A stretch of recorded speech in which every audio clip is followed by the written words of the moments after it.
Wow. Porn star August. No, okay. By the way, because I'm jealous of Chad's Ninja Turtle underwear, I'm wearing Simpsons underwear right now.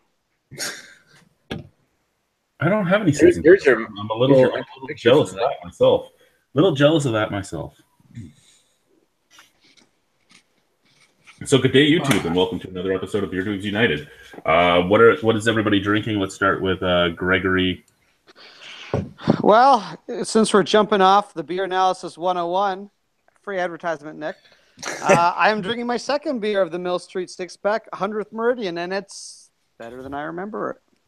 Alrighty. Brian, how about yourself, Mr. I just got back from Hawaii?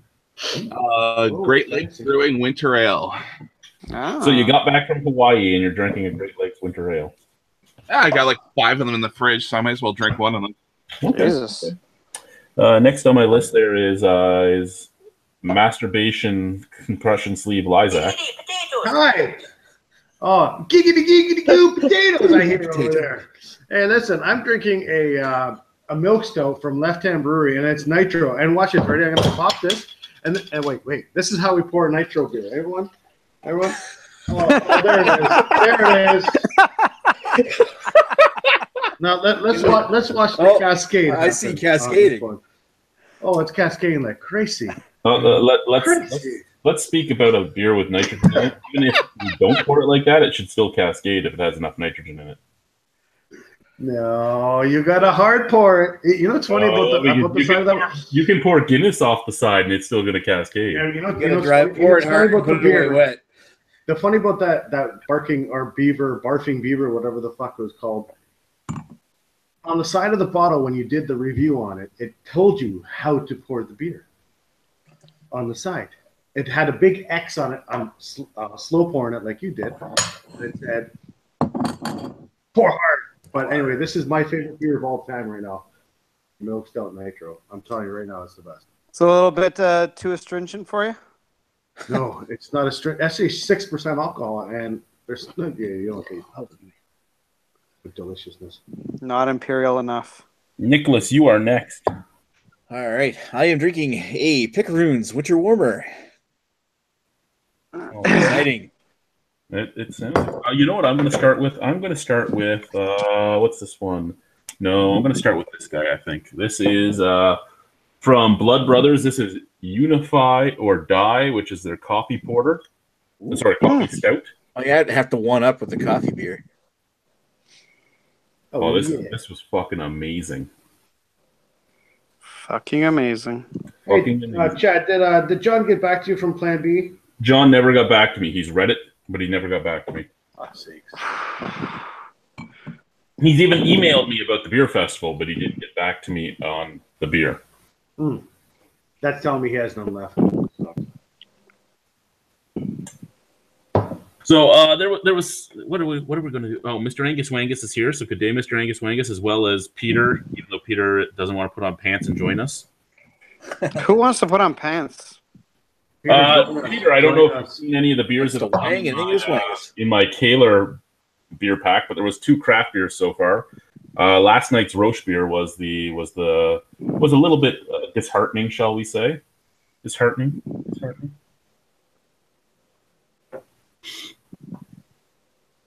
Imperial is Mr. Angus Wangus's favorite word. I thought it was something else, but hey. Penis. Imperial and penis. Imperial penis. Everybody has an imperial penis, especially Nicholas. Wow.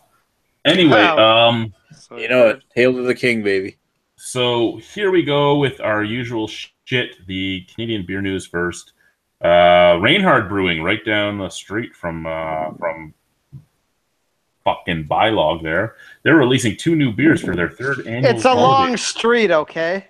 They are releasing their Harvest Ale, which is a 77% ABV, 25 IBU, mixed fermentation ale. Sorry, did I hear 77%? No, you heard 7. Oh, I got excited. And Armed and Mosaic, a 5.2 ABV, 45 IBU version of the Armed and Citra. They also will have a bourbon barrel aged Hearts Collide Imperial Stout infused with cold brew coffee coming out.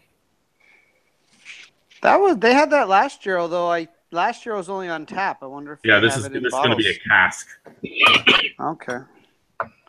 I want to try their Green Monster Ale. It sounds good.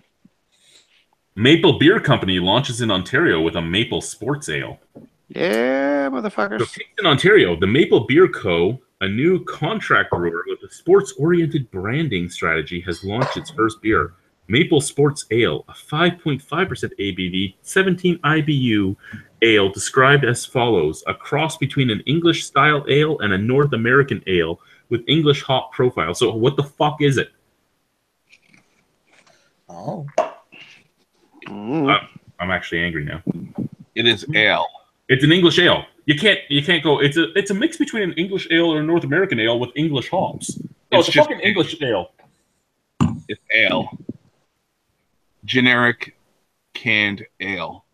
It is canned too. You're right. I believe if Joe were here, he would tell you to settle down.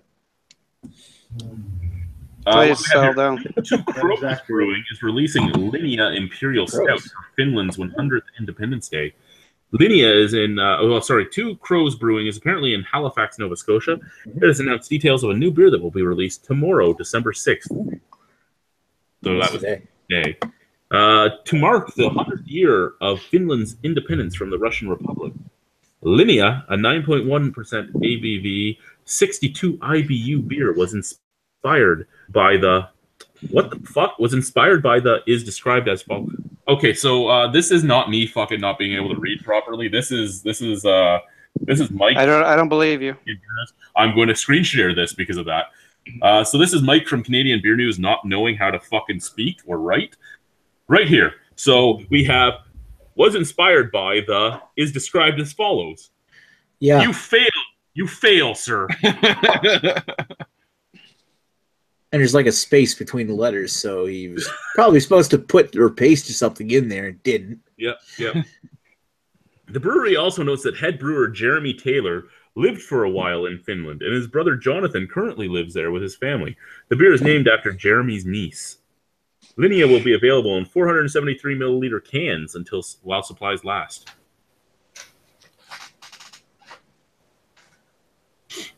Brunswick Beer Works is opening its tap room and retail store this week. Actually, it opens tomorrow. Brunswick Beer Works is a brewery that is basically all contract brewing from out of country. Omni Polo has done work there. Phillips has done work there. Cowbell, Bench, Weihenstephaner. There is a lot of breweries that have been through there. Where's those guys at? They're in Toronto. Ah, cool. They're in East Toronto. To the other side of the city. Launching with an open house event tomorrow, December 7th, from 3 to 8 p.m., Brunswick will be pouring and selling a selection of beers that have been produced on behalf of and in collaboration with Phillips, Muddy York, Cowbell, Bench, Weihenstephaner, McKellar, Omni Polo, and more. One especially notable beer making its debut this week is Ora e Labora, a 7.3% ABV New World Double Bock, brewed in collaboration with La Trappe. Ooh. So there we go. There you go. You should go there tomorrow there, Gregory. Where am I going? Brunswick Beer Works. I don't even know where that is. It's in Toronto. I'll have to look it up.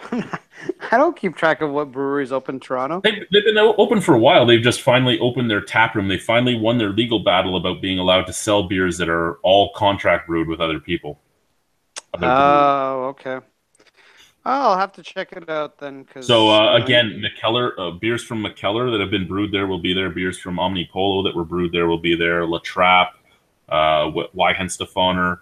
Evil Twin has done some, but they can't call themselves Evil Twin in Ontario because that is an evil word, and you can't use evil in anything. Oh, I thought Amsterdam bought the patent. I wish. No, so the craft beer advent calendar that I have, we weren't allowed to get the Evil Twin beer in there, so they gave us a different beer because Ontario can't have Evil Twin in Ontario. I'm so happy that they protect this. I know, eh? So, Bell City Brewing has launched the Brantford Beer Society member club. Bell City Brewing has announced the launch of a new collective of beer-minded people that like to join together and celebrate everything to do with hops and barley. The Brantford Beer Society is a limited membership club that will be entitled to a number of perks throughout 2018. Up to 70 members will be allowed to join, and the $175 membership fee will include the following: a custom-made ceramic mug with BBS founding member on it, a founding member exclusive T-shirt, 6 pints of Bell City Tap Room, 6 growler fills of your choice, access to samples, purchases of new releases before the general public, and access to a private members-only party on a date to be announced in 2018. So really, that $175 is going to cost this brewery about $75. Just saying. In addition, a random draw will be held to select one member who will be invited to take part in developing a new beer. From the concept, how bizarre do you think you can be, to assisting with writing the recipe, and then actually coming in to brew the very first batch of your beer.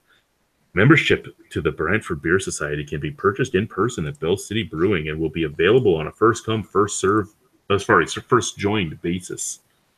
Ooh. You guys want to join that?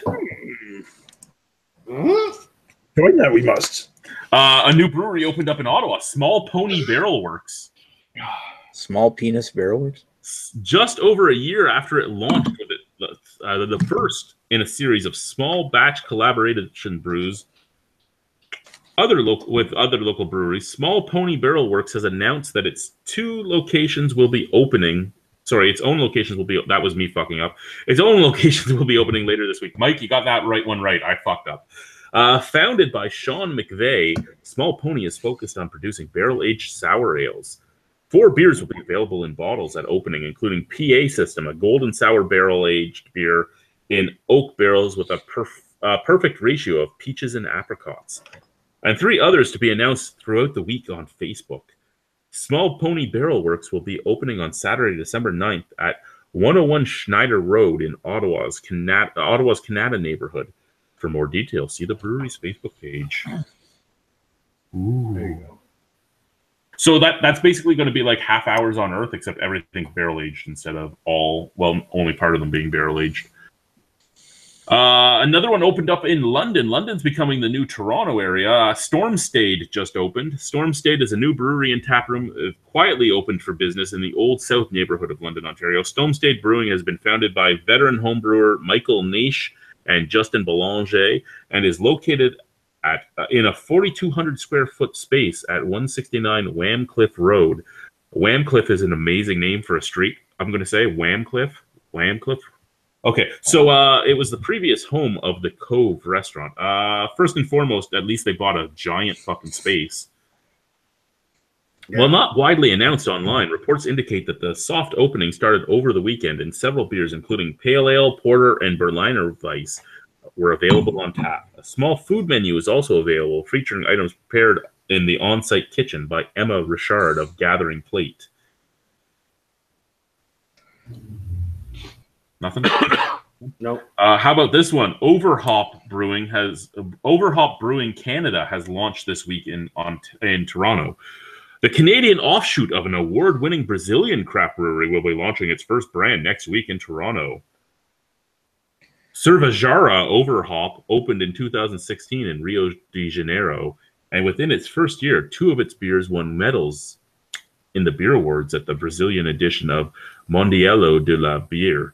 I could just see those women modeling those bikinis. Yeah. Oh, this led to a recently released collaboration with Quebec's Brasserie Huracana and a decision to expand further in the Canadian market with no official presence here. Overhop Brewing Canada is being headed up by Patricia Rios and Tatiana Fulton. They both sound Rios kind of sounds Brazilian, but Tatiana doesn't really sound all that Brazilian. But anyway, both of whom have relocated to Toronto from Brazil to oversee the project. Its beers are being brewed at Common Good Brewing in Scarborough for now, with plans to open a physical location sometime in 2018. The Canadian branch of Overhop will be starting out with 2 brands, One Love Double IPA, a 9% 90 IBU beer, and Hazy New England IPA at 6.3% and 50 IBU, both based on recipes from the original brewery. No, more like Titliana, maybe. Remember her?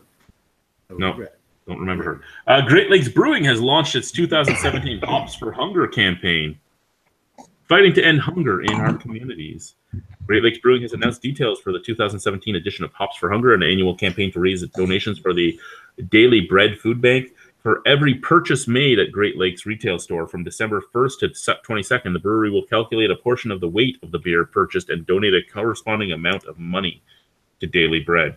Customers are also encouraged to donate non-perishable food items, diapers, and baby food to Daily Bread by dropping them off in the yellow bin located in the retail store, and monetary donations will also be accepted, with all who donated being entered into a $100 Gordy bucks that can be used for purchases in the Great Lakes retail store.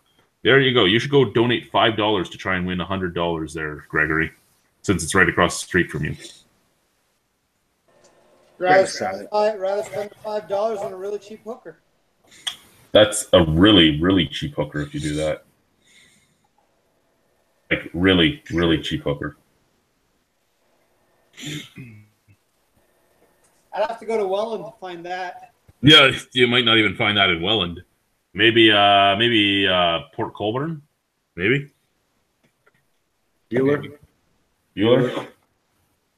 So what do we have going on here, boys? What do we have going on? Oh, there's a lot of comments going on here.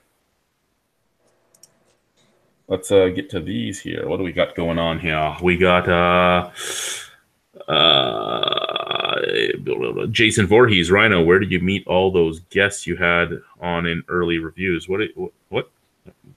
Those are all my old buddies. Some of them are still my buddies. Some of them aren't. I met them in an alley, and they asked me if they could see me. Sketchy. And after that, they came over, and we were friends. You offered to show them your penis, and that's when they came over. Yeah, they came over. Well, they came after I showed them my penis. Yeah. The cool drinker. Yeah. They came when they showed. Craft takes on Roche's seem to be more hits than miss than hit. Enjoy the Kaler reviews. Okay, good. Jason Voorhees, I'm assuming Canadian brewers take a page out of the USA book. Well, what page are you speaking of? High ABV, high IBU type of stuff? Because that seems to be the route we're going now. I kind of wish we went the other way, but I know Greg wants it to go that way. I kind of want it to go that way. Yeah, fuck you too. What do you think? One-dimensional pervert? Yep. Clueless Drinker says, thanks for the link, but A, I rarely review with pants on, and B, I will be heading off in a few minutes anyway. Which one of us do you think wears pants when we do our reviews? That's why the camera doesn't look down. Nope. Tango 00 is drinking James Ready 5.5. I found it's worth the money considering it's $12.95 for 6 473 milliliter cans. It has a great taste. Hey, JR55 isn't all that bad. Check in from Middlethrow. Good day, sir. How are you? Mr. Angus Wangus is still here. Did you guys see Eric's Line Fans review of Rochester Mills 12 Days of Milkshake Stout Variety Pack? Americans are spoiled. They are. Jelly. I'm jelly. They are. Cheers very to you, spoiled. Tango. Peanut butter jelly time. Clueless Drinker says they should just call themselves Breville Twin in Canada, and then the problem is solved. Yeah. What do we have here from Jace Westcott? Toasted marshmallow milkshake stout, peppermint milkshake stout, chocolate cheesecake stout, nutcracker stout, German chocolate cake stout, strawberry milkshake stout, etc. I'm drooling. Yeah, you know what? That would be way better if that was all nitroed, and then it would just be all smooth like they're supposed to. Average Joe says, too bad they're all underwhelming, Jace. Jace says that his heart is breaking. Mr. Angus Wangus, spoiled Americans, sorry. Good day to you, Gregory. What's going on? The better Greg. Evening, gents. That is definitely not the better Greg. Clueless Drinker says, make America a beer wasteland again. Pretty much. Jace, I wish we had variety packs like this in Canada instead of Mill Street. Yeah, that would be great. It's a high-quality product. Brewed in the greatest city in Canada. And then Average Joe responds with, no doubt they'd be interesting to try, Jace, but Rochester Mills, especially their Milkshake Stout series, has been hit and miss. Then again, Mill Street is Mill Street. $5. $5 hookers equals crabs from Mr. Angus Wangus. You can't get what you already have. True. Maybe they can make super crabs. That'd be kind of cool.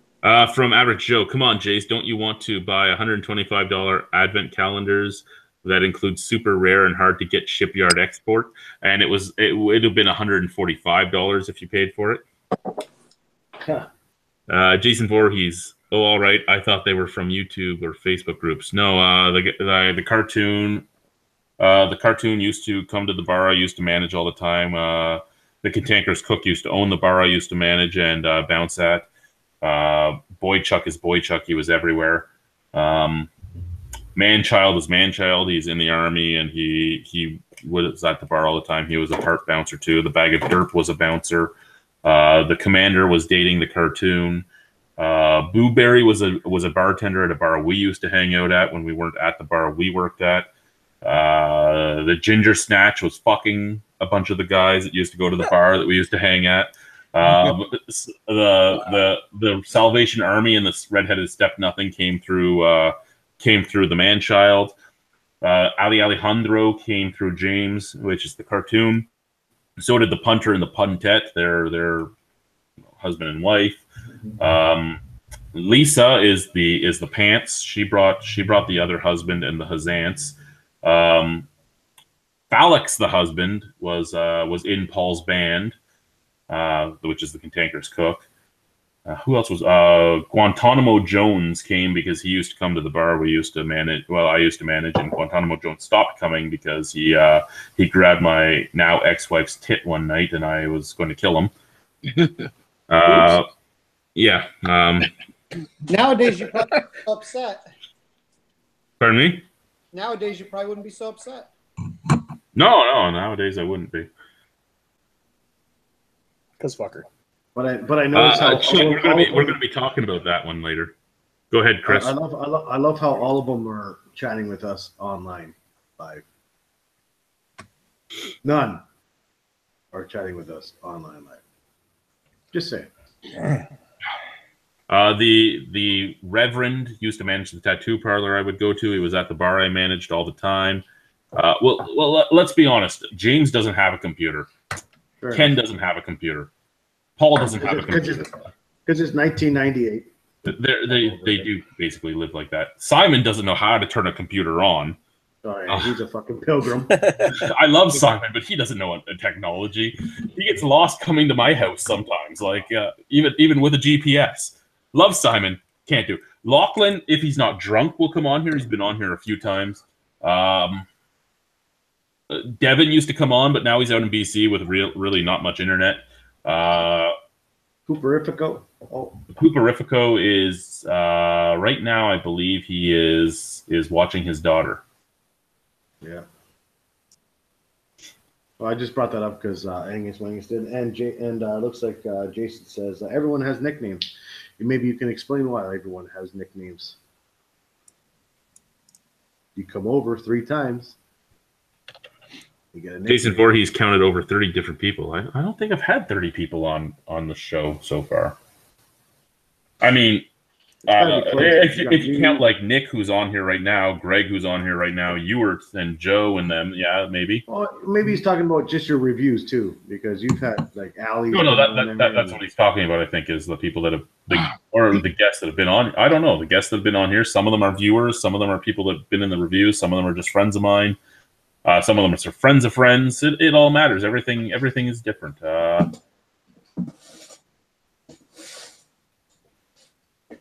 Nick the Stick, Nick the Prick from Basement Beer. Charlie would share the link. Yeah, Pooperifico works with me. That's where I met Pooperifico. But he didn't know he worked with me until he met me in person. I still haven't seen him at work.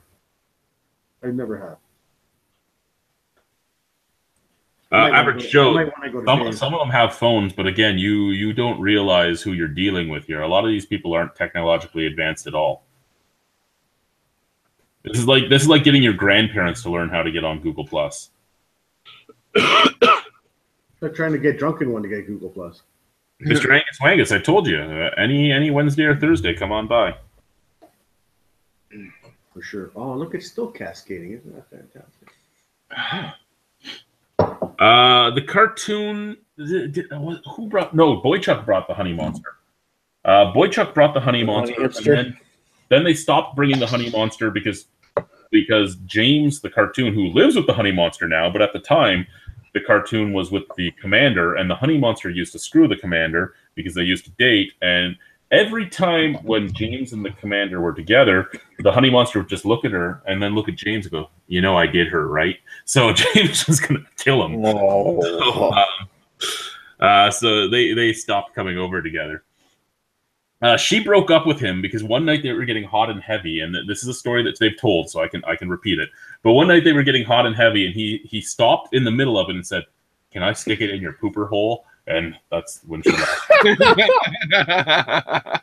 Whoa. Funny. That sounds like something Greg would But I say. find it hard to believe that she hasn't had it in the pooper hole at least a few times.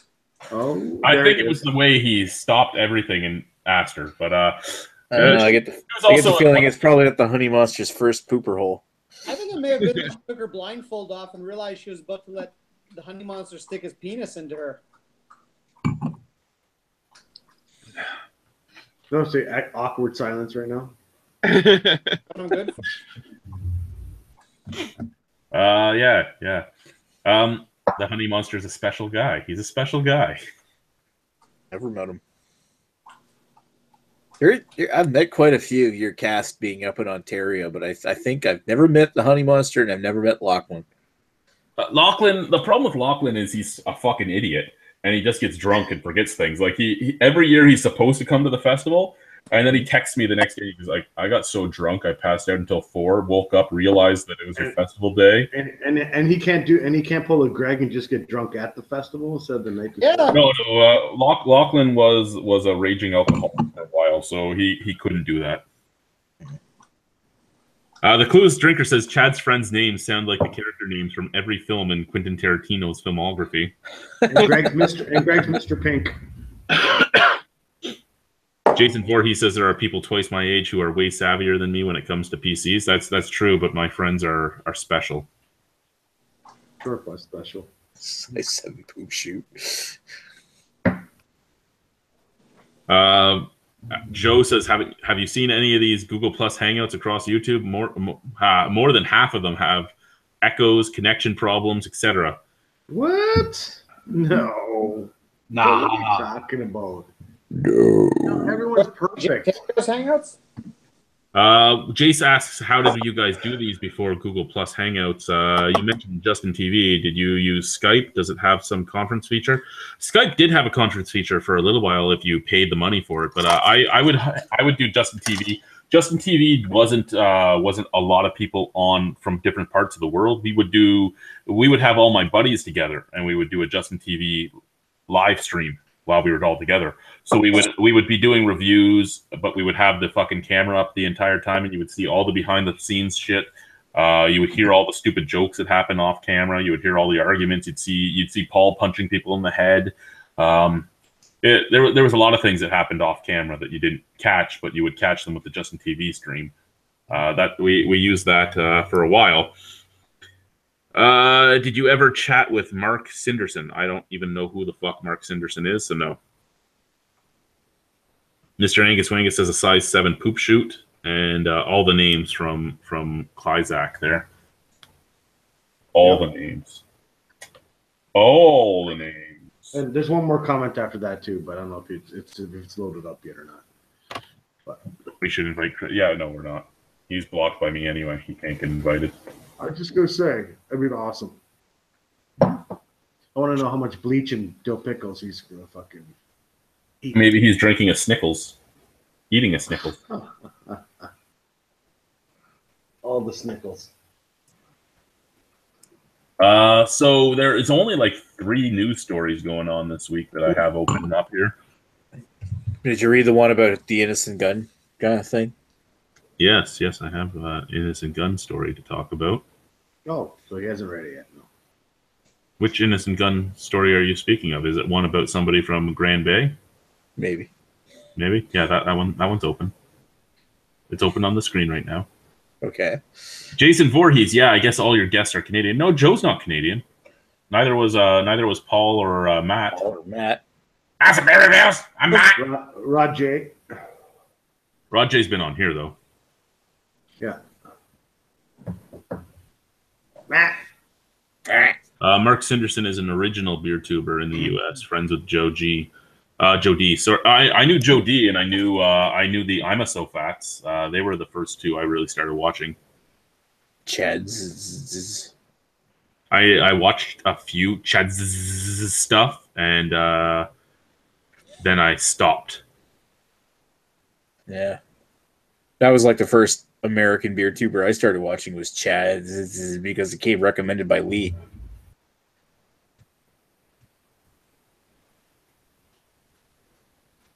Yeah, Chad just didn't rub me right at all. It's No.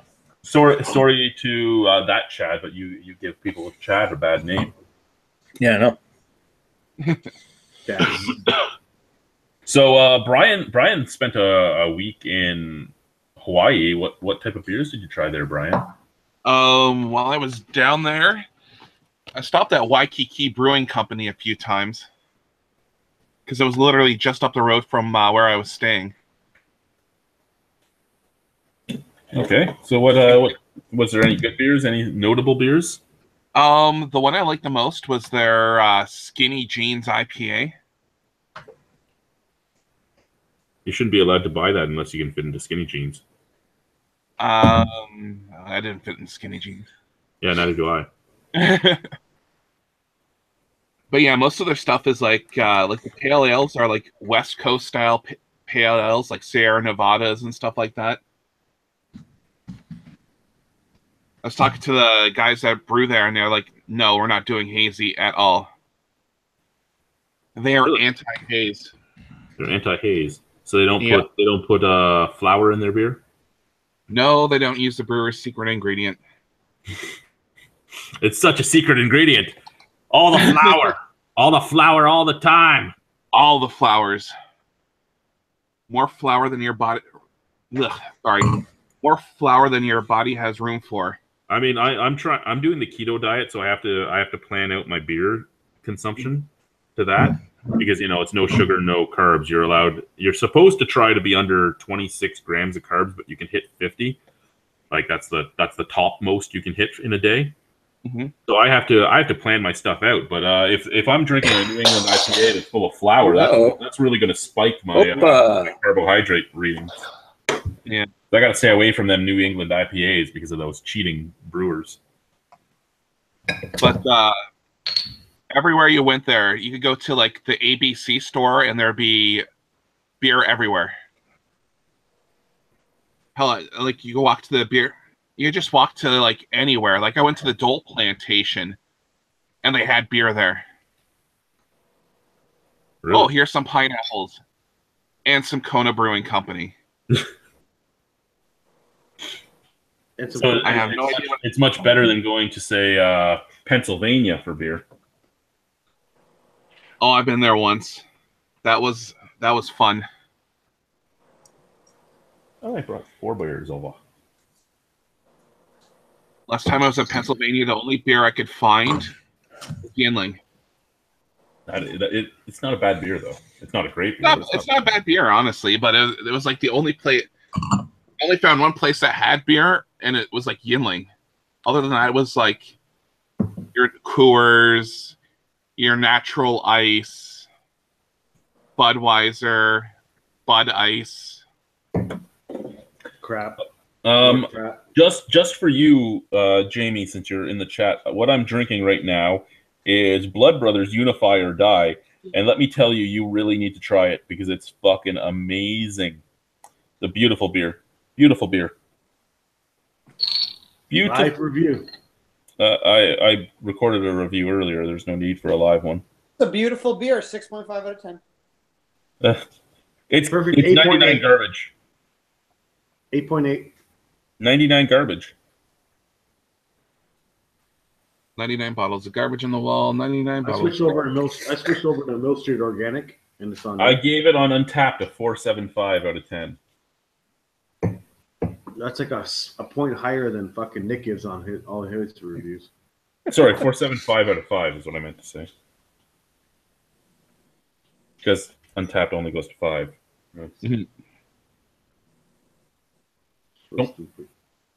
Don't fuck with me, okay? I'm on pills, fuckers. No, you're not. I am. You're on all the pills. Yeah, double dose of Viagra. I'm on the pills. The Rhino's horn going. Go to I don't know why I Hawaii. agree. If you choke on a Viagra pill, you're gonna wake up with a stiff neck. Actually, there was a Oh, story in the news today. There's a story in the news today about Viagra in the village, like some village where it's made. The factory are giving everybody in the city boners. The fumes of some village, in some village in Indonesia. We're all good. In the Congo. So the next beer I'm going to drink is Touk Doré. Now, Touk Doré, as you can see, it claims to be a Canadian pale ale. If you're looking for a Canadian pale ale, if you're looking for a pale ale in general, do not buy Touk Doré. Because basically, it tastes like Flying Monkey's Anti-Gravity Light or Stonehammer Light. It's basically bready and nothing else. There's no hops, there's no malt, it's bready. fun. It's not a bad beer. Like it for a light beer, it's fine. It's better than say a Coors Light or something. I'm just saying. So it's like Mill Street Organic then. Well, which is what I'm drinking. Kind of, yeah. But I'm just saying, like, if what you're looking for is something that is actually a pale ale, stay the fuck away from this thing. That's all. And I love how your avatar there, Gregory, is still the same avatar that's been around for, like... Yep, it's old school. Epiphany number 2, isn't it, or 1? No, that's 1. 1 was the Epiphany best. Epiphany number 2 was the Imperial Pilsner. And I yelled at Ken for that. I'm like, so you come out with this beer that's a fucking cherry wood fucking barrel-aged quad, and then you go, this is my Epiphany number 1. Epiphany series is going to be my really amazing beers that we just think up and we do. And then Epiphany number 2 is, here's an Imperial Pilsner. Thanks, Ken. Yeah. You set the bar And then way according up to here. Erica, there was an Epiphany number 3 in the works, and it was supposed to be some sort of a flavored Christmassy stout, and it never materialized for some reason. Because people were a dick about Epiphany number 2. Yeah. I'm always going to be a dick about Epiphany number 2. Every time I see him, I'm a dick about Epiphany number 2. Let's do with Erica. I'm a That's why you make number 3 to make up for it. What do we have here? A wrecking ball looms for the historic Riverside Brewery in fucking Windsor. So Riverside Brewery closed in the early 1900s. It reopened in the 1940s for another business that was using it just as a storage area. Then it was opened again in the 1960s for a storage area, and then it's been closed since then. Apparently, it is so dilapidated now that it looks like a fire ran through it, even though one hasn't. So they're talking about knocking it down. But it was one of Canada's biggest breweries ever at the time. I don't know what will be able to be done for it. There's not much. I mean, it's not structurally sound. You're not going to be able to use it for anything. And because it's considered a historic building, you're not allowed to really renovate it. But, yeah, we're going to lose a piece of history in Windsor, but nobody cares about Windsor normally. So, yeah, that is what it is. Unfortunately, that's basically the story of Toronto. That any sort of historical buildings, they just destroy and make a condo because Toronto needs more condos. Yeah, you guys need so many more condos. More money in it. Can't afford to restore. It's cheaper to build a new building, destroy and build a new building, than it is to actually, restore a building, which is stupid. So there was an innocent gun competition called Imagine and Gun, where they were open to all creating to put in a whole bunch of different ideas, whatever you wanted for their next beer. And if you won, you would be flown to Scotland and you would help them brew it. They've done this contest before as different names. They've done the Bartender's Choice. They've done this. They've done that. Imagine and Gun is a better name than the Bartender's Choice. But hey, there's a guy from Grand Bay, Westfield, New Brunswick that won. For some of you that watch BeerTube, you would know him as Don Rig 13. Yay! A beer tuber actually won a beer competition other than a beer tuber from California. But yeah. There's a picture of me drinking with Don. He's from my area. So. Oh, there's a fucking name drop. Look at this face. He's like, who the fuck? Yeah, look at the beard on that guy. He's gonna get hair all in that beer that he's making. He's gonna have to wear one of those like in a fast food restaurant where he's gonna have to wear like the bib kind of thing. Have you ever been in a brewery? Yeah. They don't care if you have a fucking giant beard. You just brew anyway. I'm fucking joking, man. They all got beards. The better you brew. Innocent Gun has announced that Don G, we're still going to say G so people can't go and troll him more because apparently he has a lot of trolls right now, has won the Imagine and Gun competition. He came up with a black IPA with coconut and rhubarb, and his beer will be brewed into reality. He gets to travel to Innocent Gun's brewery in Scotland to brew his beer, which will have his name on it when it goes on sale in Canada next fall. Then he is quoted as saying, "For a craft beer lover, this is unbelievably exciting. Innocent Gun produces some of the most flavorful beers I've ever tried. I'm still wrapping my head around the idea that their next flavor idea is mine." You know what, Don? I love you. They don't make the most flavorful beers around. They did. I don't think he actually said that. Yeah, it could be his PR rep. I love you, Don. I do. But yeah, no. Now they would have made the most flavorful. I think they misquoted him, and he said, anyway. They would have made the most flavorful beers if they actually cared about making flavorful beers instead of just things they knew they could sell. This will sell them. That's what it comes down to. Yeah, switch to the Oak Raider. Oh my God, Has anybody seen the new Vanishing Point 01 that they made? Are you talking about this right here? Yeah. Did they send that to you, or did you have to buy it? They sent it to me. It's like fucking $15 here. I want it. I really want it. I looked at it and it was, you know what? It's good, but you can get better for cheaper in Canada. And that's the ridiculous thing. Like I buy it. Like every Imperial Stout, even barrel aged Imperial Stouts I've seen in like even New Brunswick or even going to Nova Scotia or something, like $5-10. This fucking thing is a 500 ml bottle, right? Yep, 500 mils. For $15 fucking dollars. Are they out of their mind? It's not even aged for a year. It's 200 days.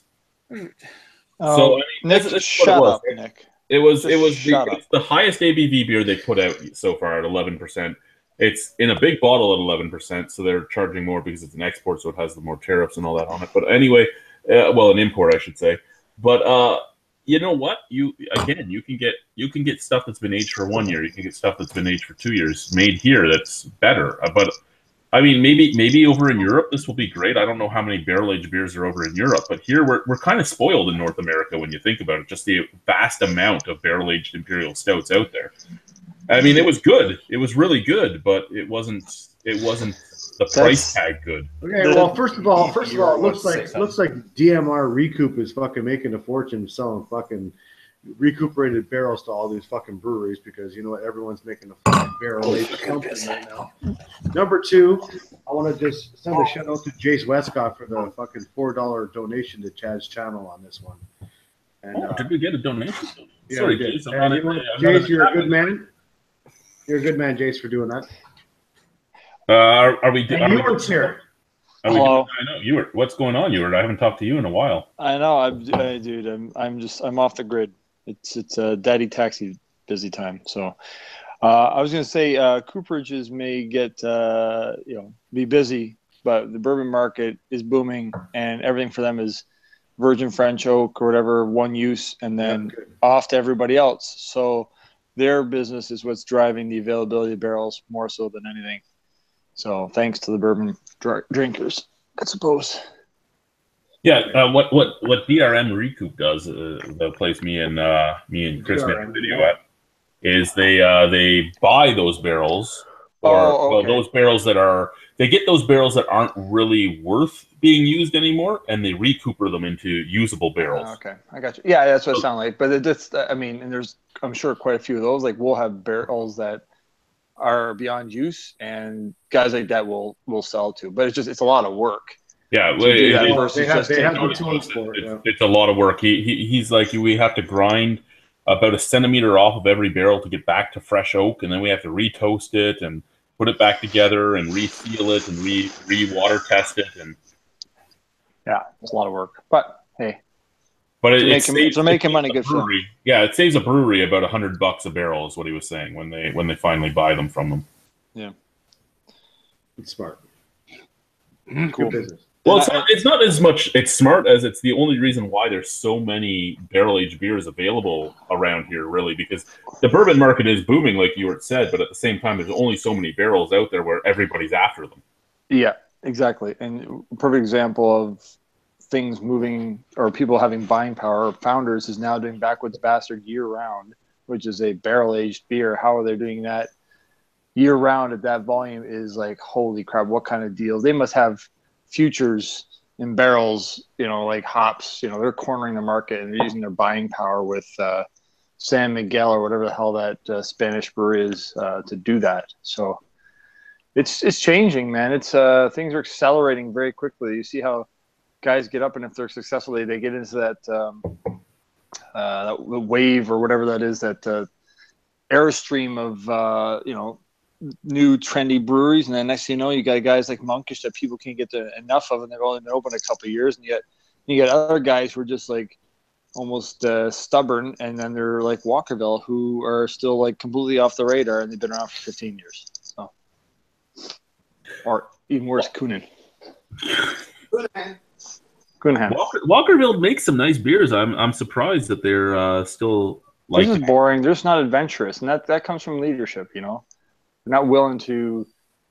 They just want to do what they want, and this is what's palatable to me and our Joe Six-Pack around the corner, not necessarily what the market is commanding.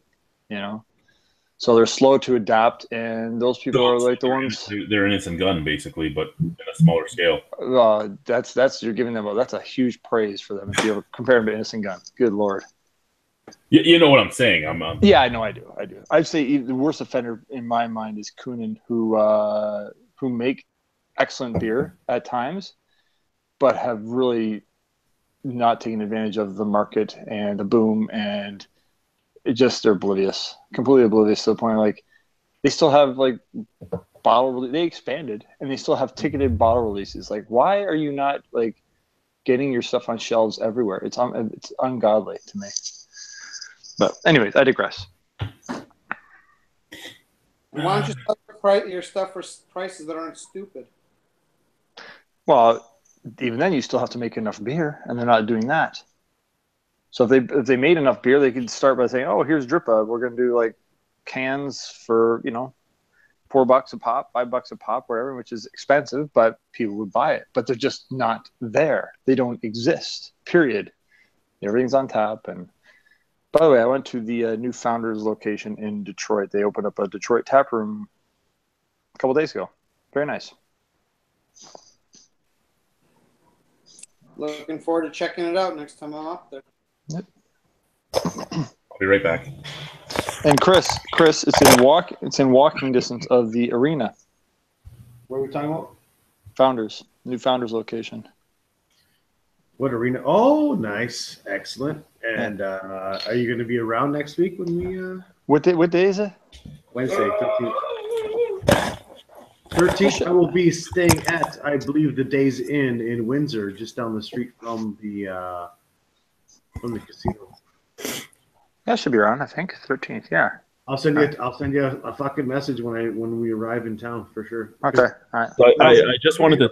Joint, so I don't know where we're gonna go.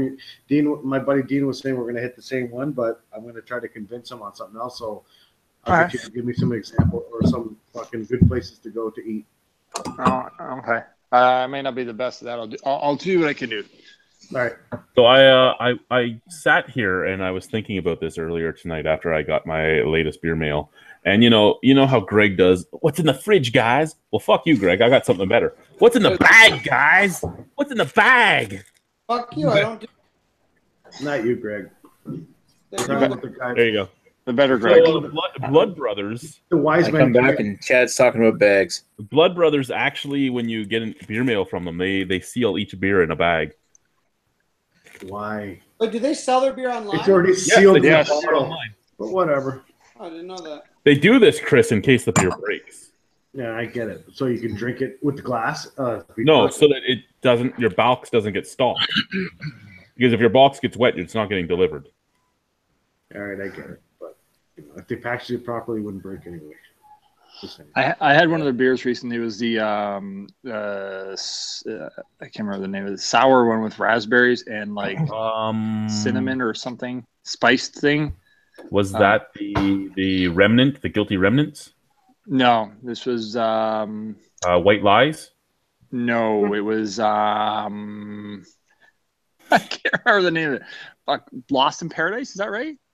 Oh yeah, that's the one they didn't have in stock when they were talking to me about beers. Oh shit! Because they were in stock last week. I was talking about getting some. There's one that's like it's like a holiday version. It's kind of a little spice to it with a little sour fruit, and I had it on tap recently. It was fucking good, really good actually. I'd buy it again, but they actually I've had two of their beers now. Like I did two of them tonight, and they both were really good beers. I'm sad that I haven't tried them until now. Yeah, they were. And their beers aren't. Didn't they have that white chai beer once? That was them? Brothers Brewing. This is The other Blood Brothers. Blood Brothers had like a white chocolate stout. That's what I was just saying. The white chai stout thing. Was it chocolate or chai? But The white chai was from Brothers. I know that because I've had that a few times. They've actually brought bottles. It must drive them crazy that there's Blood Brothers out there and then Brothers. God. But unlike Brock Brewing and Brock Street Brewing, they haven't sent cease and desist letters to each other. Yeah. Now, we do have 3 more stories, but I'm going to get to some of these comments because there's a whole ton of them. So for anyone that's new to the channel, which I don't think any of you are, we do get to the comments. We're not ignoring you. We just finish our little talks, wait till there's a pause, and then we get to them. So what do we have here?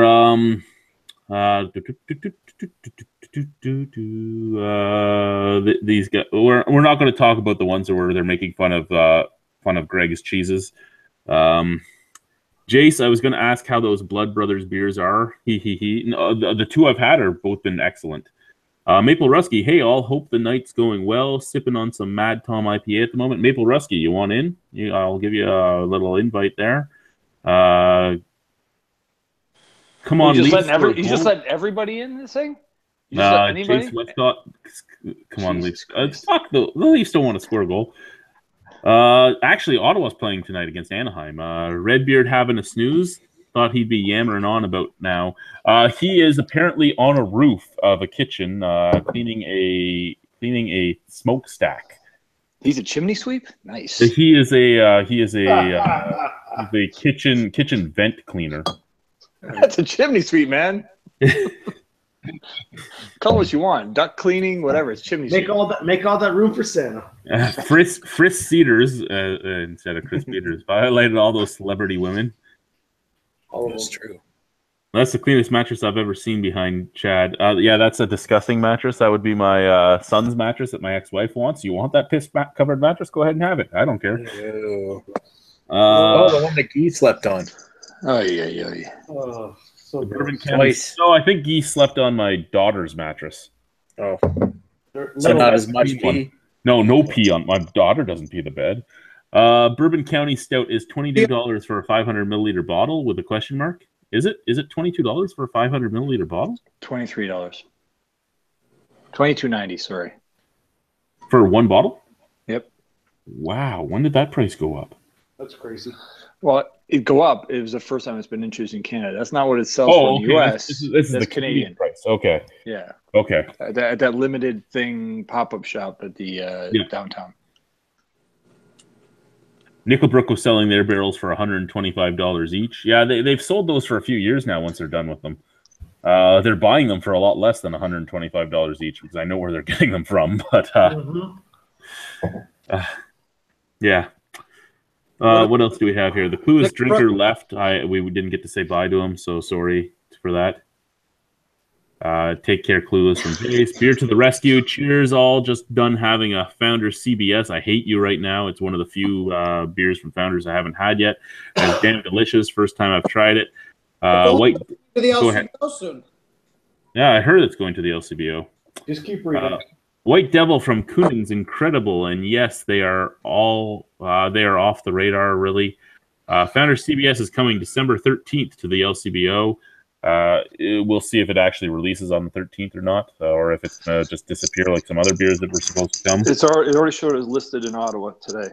Did it show as listed? Awesome. Yep, 24 bottles, but apparently they weren't really there. They were already gone when people went in. that would make sense. Yep. The store clerks probably bought them all. Maybe. We'll see. Keep going. Some store clerks are clueless, so they have no idea. It's like, what is that? Oh, it's not in the system. We can't order it. So we got to sit back and hope and pray that it shows up everywhere. But on the 10th says, thank God I have a cousin who is a manager at an LCBO local to me. Hopefully that manager gets 2 bottles of CBS. Then they're on the 10th. I just texted him I want 4 bottles, so hopefully he'll order. Chris, I want another 20 bottles. Put in the order. I'll Founders Breakfast Stout is going to be year-round starting next year, I guess. Not the LCBO, but yes, they will have it year-round. Like I was saying, backwards. That's where like the whole thing is. Isn't it already around here? Chet's making fun of on the 10th, saying wouldn't break. You underestimate the destructive power of UPS, and he's right. Yep. Guilty Remnant is the white chocolate stout from Beer to the Rescue. I have a Guilty Remnant raspberry in that box. So that could be amazing then. Maple Rusky, yeah, sure. Send me an email. Okay. An email. Email. Remember that Google Plus still doesn't let you do invites properly. There you go. Yeah, it's been happening to me as well. It's fucked. I share the link. Yeah. It's like they don't want you to use their system anymore, which is probably what it is. They don't want you to use it because they can't. Their algorithms don't hit it as fast as they hit actual video. Well, you know what it is. I was just going to say that earlier today when I created the scheduled the event for Beer Analysis 101 tonight, the moment I created, haven't even gone online. It's going to be hours before we go online. Flagged for inappropriate content. There's no fucking content there. It's already been flagged. I didn't vote it down yet. No, I'm just saying like, they're already flagging for content. It's like the whole fucking YouTube is broken right now. You might want to change the name from beer. Just remove the word beer. You take beer of the title. Yeah, why not? Call it read. Yeah, just leave anal in the title. Tonight I got flagged where usually I don't get flagged, and tonight I got flagged because I called it Beer Dweebs United instead of BDU. Yeah, there you go. That's why. It's the word beer. It must be the word beer. Maybe I should start calling it BA 101 or something. Call it yeast poop liquid. Yeah, that won't get flagged. Yeah, because I'm pretty sure yeast cuck liquid. I'm pretty sure poop is one of the words on their list too. There, Greg. Oh, damn! Why don't you just call it Chris Peters is a murderer? That's what happens. That'd be great. That won't be flagged at all. Oh, so I'm gonna read some stuff to you guys, okay? So I got an email. Oh, story segue. I have a few stories tonight before we get to the next news article, but I got an email from Linda. Linda Y. Linda Y is one of the new reps for Innocent Gun Canada. And she sent me an email about the new beers. And I really thought I had to read this to you because it was like she was sending it to somebody that knew nothing about beer and all that. I laughed when I read this. Hi, Chad. I tried to send you a note about this earlier, but it seems I got a bounce back. I'm trying it again. I'm reaching out with something cool from Scottish craft brewer Innocent Gun that I wanted to get on your radar. We've got bottles of Vanishing Point '01. They're brand new, rich and robust barrel-aged imperial stout that's just arriving on shelves across Ontario now. Well, what makes this beer so special is it's been aged in first-filled bourbon barrels for 200 days, making it a truly exceptional taste experience. I've attached the fact sheet for more details. Are you interested in trying a bottle? Let me know, and I can send you one over right away. Also, frankincense is a limited edition golden ale that's actually infused with, comma, I kid you not, gold. Frankincense and myrrh. Got a beer connoisseur on your list? This would be the ultimate gift. Okay. Ultimate gift, my ass. To me. That's just a copy $10 and beer. paste. Merry Christmas. Yeah, cotton paste for sure. That's what that is. Or cotton So paste. I just laughed though when I read this, and I even made fun of her when I responded to her. Listen, I just got a text. So I'm going to interject. We got some breaking news here. I was just talking to my cousin, who's the manager at one of the LCBOs around here, and apparently he just got word that the fucking CBS is being released, sure, on the 13th in Canada and stuff like that, but in Toronto first. So it's like, fuck, by the time I get it, yeah, Greg's going to end up getting it first. So Will you be able to pre-order it online? I don't know. I don't know how they're going to get it. But I told him, you know what, if you can't get me 4 of them, just try to get me 2. And he says, okay, I'll try, but we'll see. Maple Rusky, I did send you the thing. Jace Westcott just sent us $2 and said, "Pray for Joe." I'm not. Pray for Joe. I'm not reckless eating. I don't have a list of things I'll do for a donation. You know, I'll eat a bug for $5. No, just pray for Joe. Just pray for Joe. Pray for Joe. Yeah, pray for Joe. Oh, Joe, please, please, please start behaving yourself. Cut the beard and stop stirring the pot. There you go. Give up terrorism. Wait, Chad, you didn't have to do that literally. You know. Stop terrorism. For fuck's sakes. I'm going to drink Milk of the Poppy next. Well, the last Oh of my God, them. yeah, Chad just prayed on his channel. Oh, the morphine or the heroin beer, opium beer. Whatever. Opium beer, yes. So this is a New England IPA from Blood Brothers. It smells amazing, and it tastes pretty good. It doesn't taste as amazing as it smells, but it tastes pretty good. Psychodosis Chosits Yaitsa. I'll donate $10 if you put your fist through your front door. That's a steel front door. I think I'd break my fist before I went through it. And I think I got to move that. I got to move this way because I don't want to. I think we should make you lick the mattress. No, that'll never happen. Why not just make it gross all over again? It's just good. I didn't realize Chad became a cam girl, and he's like, yo. Good Lord. My free cam started Chad the Albino Rhino. Woo! Oh, so I didn't tell this story yet because I told it on a video. I did tell it. I told it on an unboxing video today. But so when the Innocent Gun stuff came up, it was FedEx that dropped it off, and I opened the door, and the guy kind of looks at me and he goes, "One of these." Hey, I got a package for the Albino Rhino. What's with the noise in the background here right now? What's going on? Stop talking. It's probably me. Is it me? Is that your dog? Yeah, it was you. Yeah, that's you. Oh shit! I'm running freaking. This is not a J. Terrio Who cares? hangout. All right. Who cares? Whatever. Anyway, so he's like, "Oh, are you doing your festival again this year? Well, next year?" I go, "Yeah." He goes, "When?" I'm like, "May 26th." He goes, "That's stored in the mental calendar, buddy." It was the weirdest thing I've ever had happen. No, you know what? That might have been the weirdest thing ever happened. But when you and I worked last night together, we were pitching your festival like it was fucking going out of style. And you know what? And it was awesome to do it because we were there. I'm like, "Oh, this is the Albino Rhino," and people were looking you up and stuff. I'm like, "Yeah, I'm on the 10th, but no one cares." And so they're like, "Oh, look at the Albino Rhino." So a whole bunch of people looked up the Albino Rhino, like, "Oh my God, you're actually famous on YouTube, I guess, quote unquote famous." And then we talked about the beer festival. Yeah, and then yeah, really, and we pitched this beer festival, so some people might be coming up from the States, check out the festival, and I don't know what else you're going to talk about, Chad, but you might want to talk about the festival. Because Anyways, hello, Nikolai. Hey, how's it going? Good day, Ah, Nick Rescue. What's going on? We have another Nick in the chat. Yeah. Is that the better Nick? Is that the better Nick? Oh, Hey! A dirty Nick from New Brunswick. A fellow Yeah. vapor. All right. What's going on, Nikolai? What are you drinking tonight? right now, just drinking some Mad Tom, but I did finish up the day 6 on the Craft Brewers International Beer Advent Calendar. How did you like that? I wasn't a huge fan of number 6. I was not a fan at all. I was okay, half and half. The first bit of it, really tasty. The end of it, just big letdown for me. So for me so far, it was the 1st and the 6th that I haven't liked. Yeah, I'm about on the same page as you.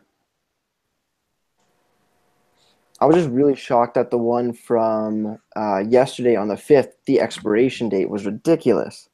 Yeah, I wish I could have gotten a second bottle of that and just sat on it for the 30 years it said it was good for. Right? Gee, that was ridiculous. Did not know that could happen. What do we got going on over here? From Chet, he'll donate $20 if the Reverend licks the mattress and punches a hole through the door. If the Reverend can punch a hole through the door, it's worth more than $20 because he's a scrawny little motherfucker. Just Why don't saying. you just agree to pay 10 if the Reverend will just lick the mattress? I could get him to do that. That's far more likely. That he would do that with nothing going through his mind. I mean, he ate a fucking urinal puck. Yeah, will you lick this mattress? Sure, he'd do it. Just say there's a Labatt Blue in it for him. Yeah. What do we have here from Jace? It can't be cheap to FedEx $20 in beer to somebody. I don't know how cheap everything is for them, but they have a corporate account, so it can't be that bad. But it's probably not cheap because it seems to be overnight because I responded to her and like 12 hours later I had the beer.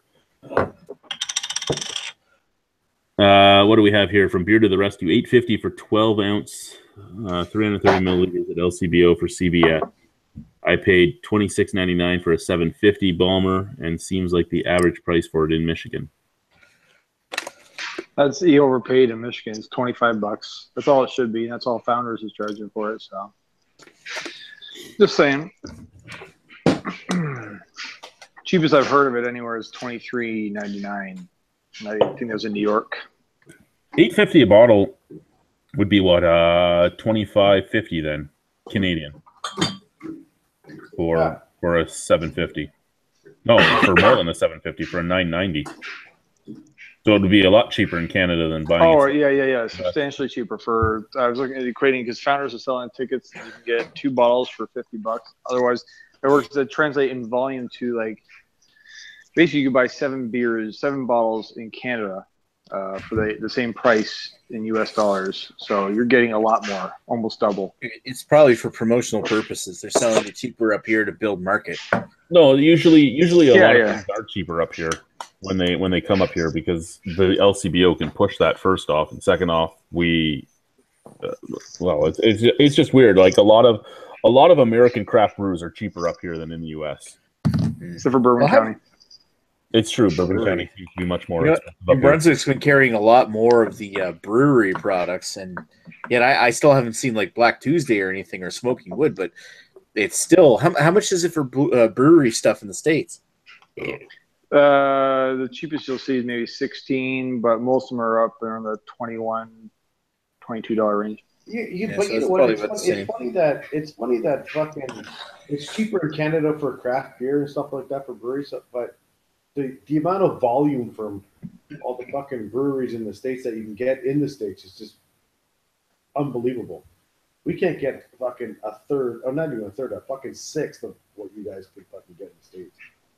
Yeah. Well, the channels just aren't set up, and then you have to pay for listings and all that garbage that the LCBO makes you do. And the LCBO is the largest single buyer of wine and spirits in the world.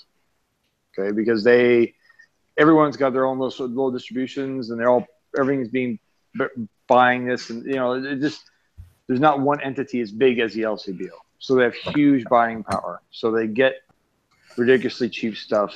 It's just that it's a lot to manage, and they just don't care enough to take care of, the guys who are really interested. I mean, they're doing better, but it's still a huge, conglomerate that you have to work through to get anything decent or anything different, So.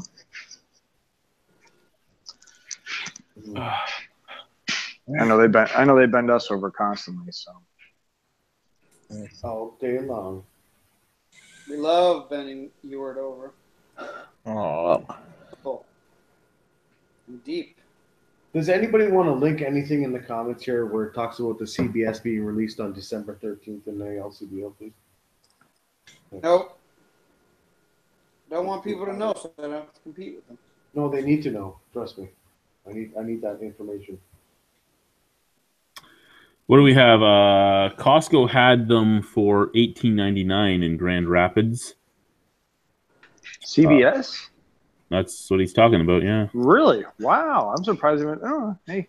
Then we have from Jace, it's strange how CBS is only in 750 bombers in the U.S. I responded that, bombers are one of the worst values for the consumer, which is probably why they're in bombers there, because the brewery can make more money. You see it all the time. If a brewery will sell something in a small bottle and then sell it again in a bomber, if you buy the same equivalent of size in bombers, it's actually cheaper than buying. Sorry, if you buy the same equivalent in small bottles as the bomber, it's usually cheaper for the consumer.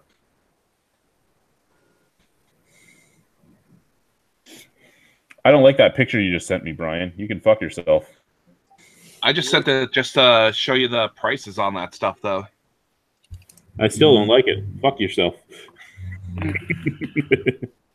And that was literally like a corner store around us from my hotel. What else do we have here? Mr. Angus Wangus, the LCBO is the biggest because it's a communist monopoly. Wow. Beer to the rescue. Yes, my other local shop that's holding up one bottle for me is charging me $24, so I did pay a bit overpriced, sadly. Jace asks how different the CBS is compared to KBS.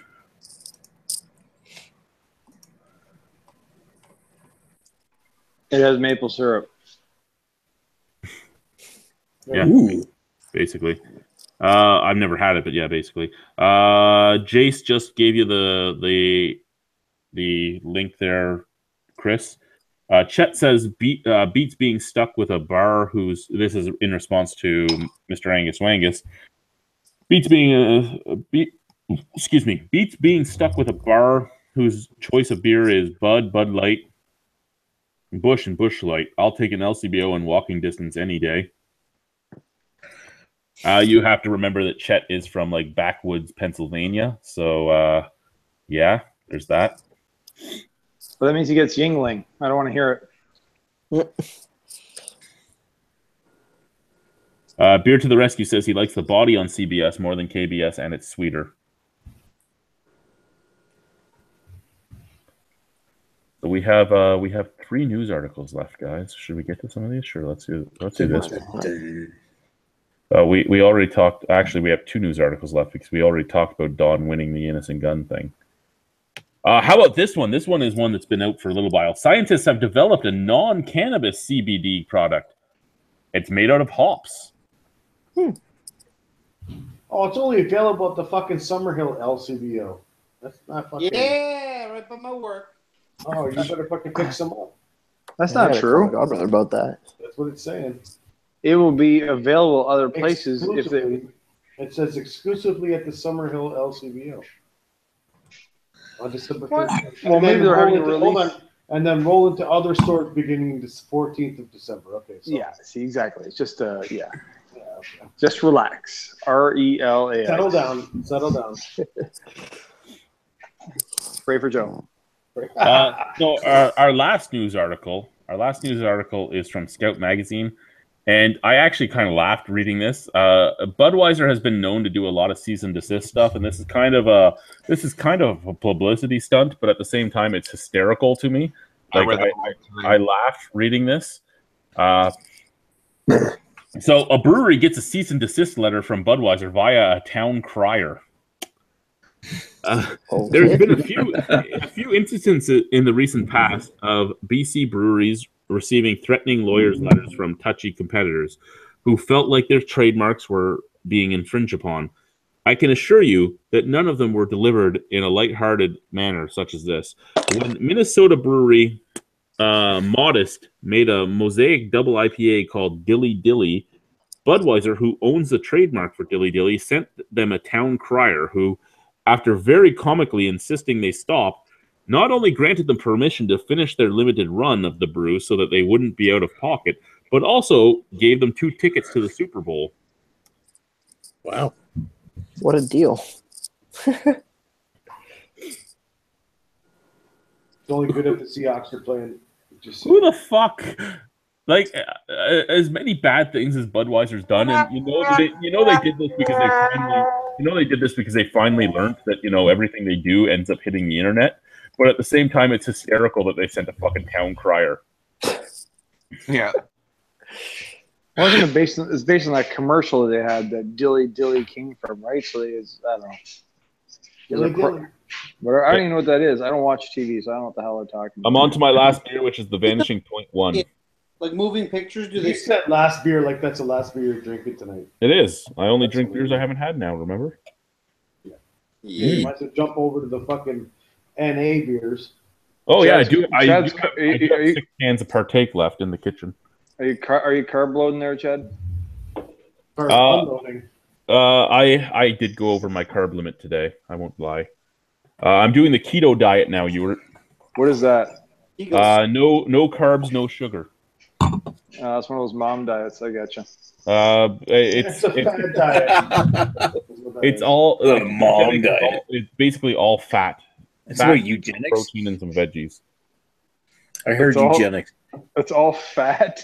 Yeah, well, what happened, and this is actually scientifically proven. It's something that's been around for a long time.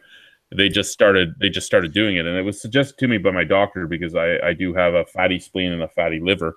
And what happens is when you stop eating the carbs, your body stops burning carbs as your energy source, and your liver creates the enzymes ketosis, which ends up eating fat instead of carbs as your energy source. So she told me I should try this because what it'll do is it'll clean out my liver and my spleen, and I'll get rid of all the fatty deposits on it. So I'm going to do it. Good luck. Yeah, good luck. So basically, you want under 50 grams of total carbs in a day. That's your goal because you can't really just knock out everything because even vegetables have carbs in them. Mhm. But you want your goal is to be under 30. You can't have over 50. Your goal is to be under 30, and fiber doesn't count towards your carb load. So if something has 20 grams of carbs but 17 grams of it are fiber, you're only ingesting 3 grams of carbs.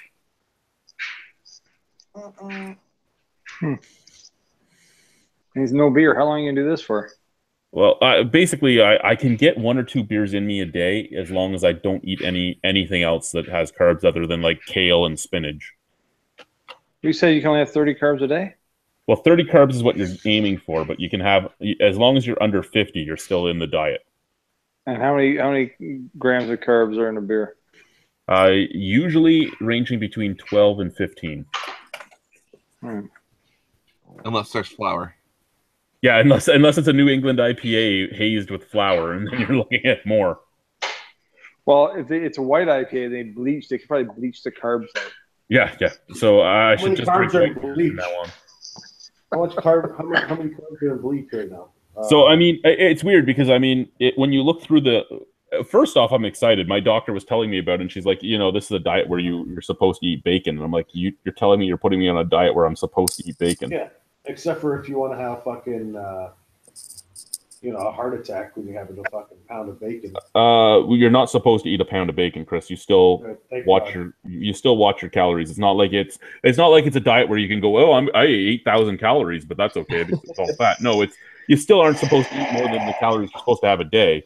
It's just now you're eating smaller because when you add cheeses and stuff, the calories are actually higher, but your body's using fat as its energy source instead of carbs. You know, the challenge with eating bacon or any meaty stuff. Oh yeah, it's great, but man, the salt intake and the water retention from that. Well, ugh. this is the thing, right? When you burn a unit of fat as your energy source, you burn 2 units of salt and 3 units of water every time you do it. So you're supposed to have bouillon cubes or chicken broth at your house at all times in case you start getting headaches because you have no salt in your body anymore. And you have to drink about 2 gallons of water a day. You should also start using iodized salt instead of fucking Himalayan salt and all that shit because iodized salt is actually better for you because then you'll have less headaches. I've never had a headache in my life related to salt. Didn't know that was a That's thing. weird. How do you know it wasn't related to salt? Talking about penis. I don't know. I don't get headaches, so I don't. Ever? You were Rarely. to believe headaches are women's work.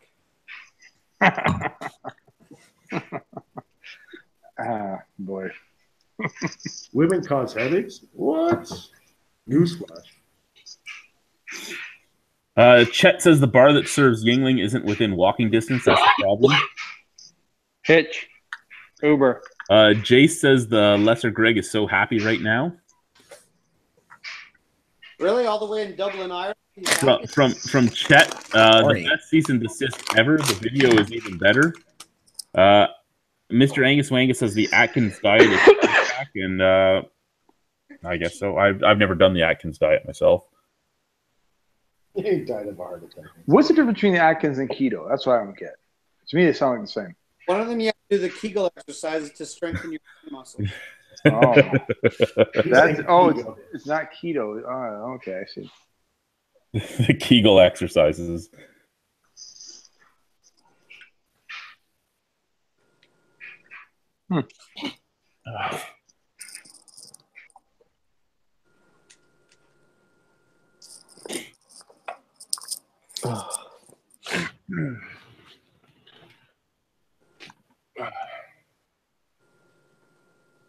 Oh, Silence. Pray for Joe. Pray that he can just learn from his ways. Pray for Joe's beard.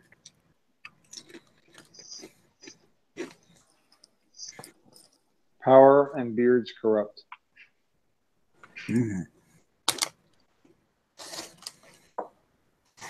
Mr. Angus Wangus says Atkins died of a heart attack.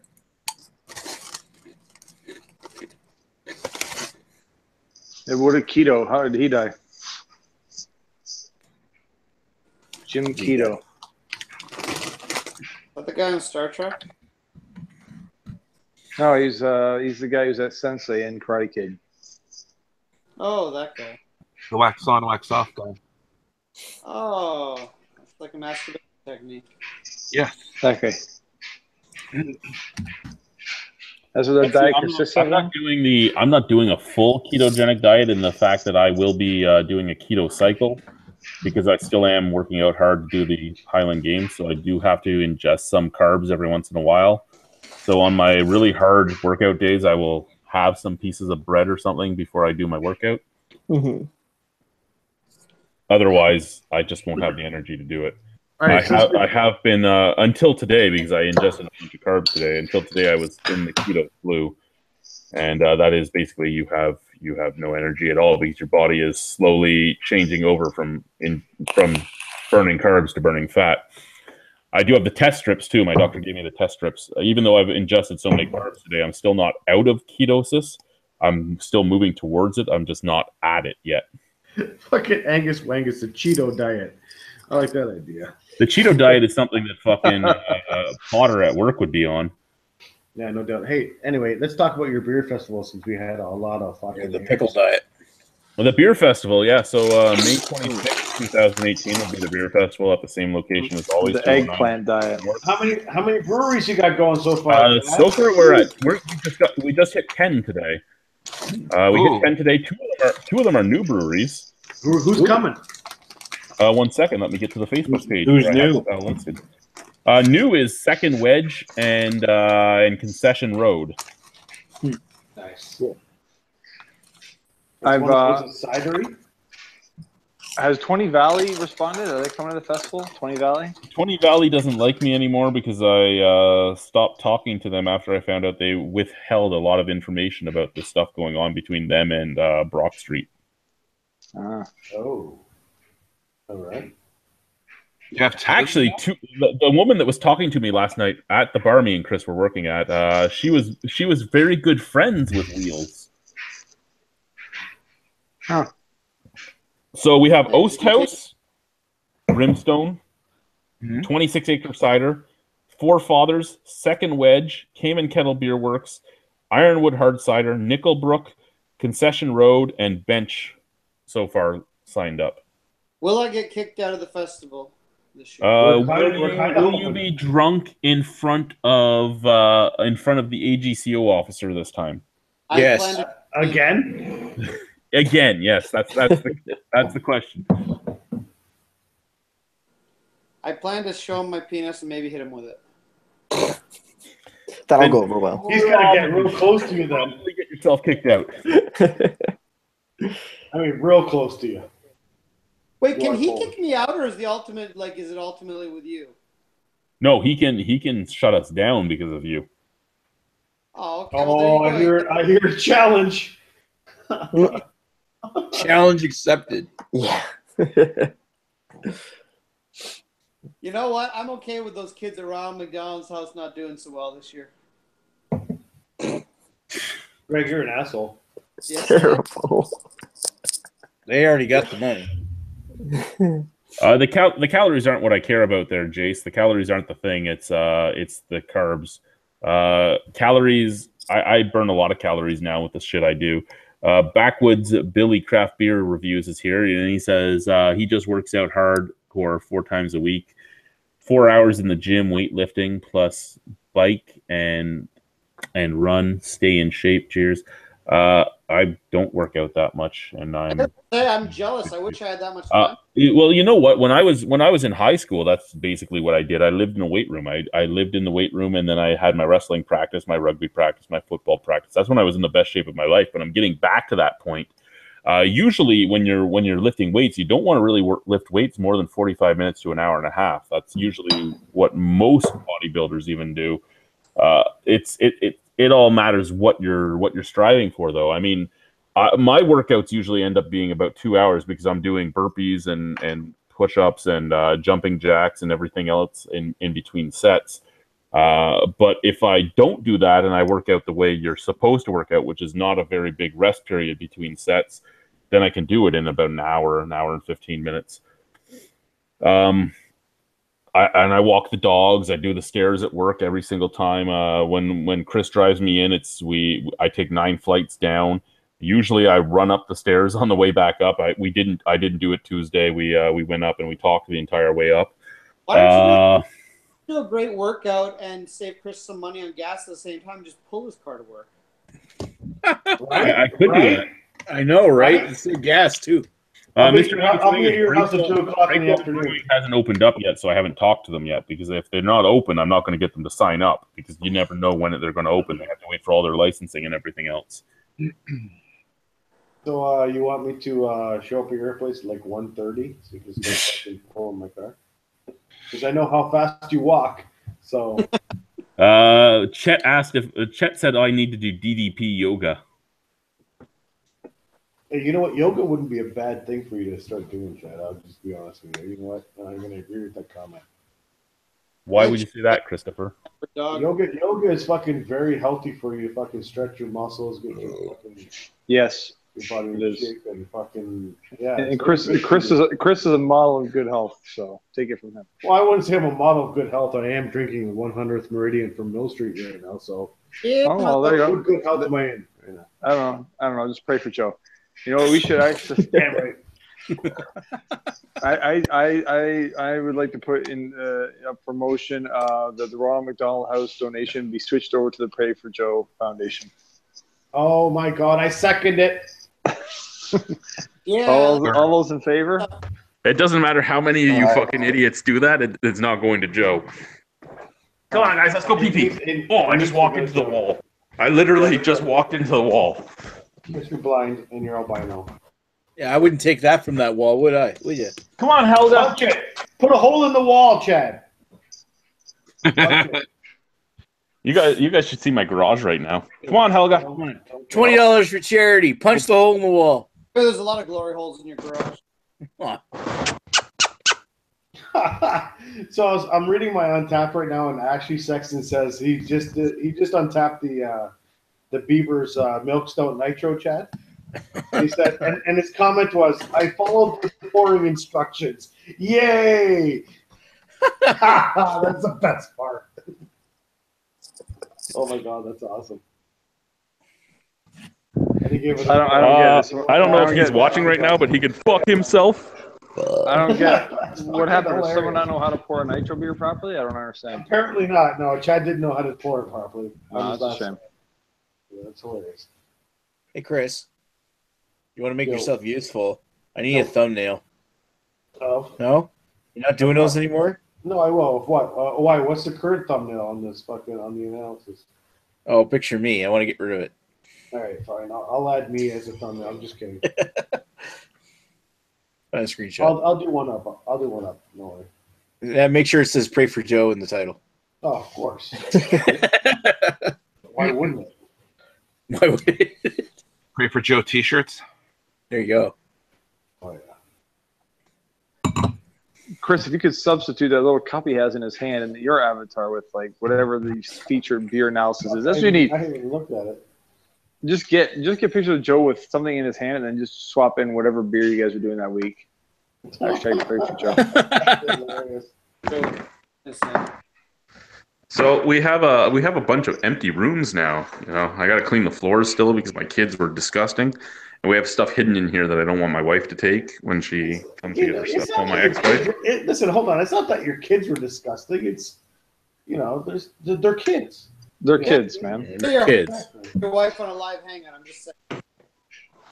Oh, bring Christy on the live hangout is what we're saying here? Oh no. Oh, That'll be a little bit And crazy. then we got to get past this stuff that's hers too. Oh, look at that bed that he peed on.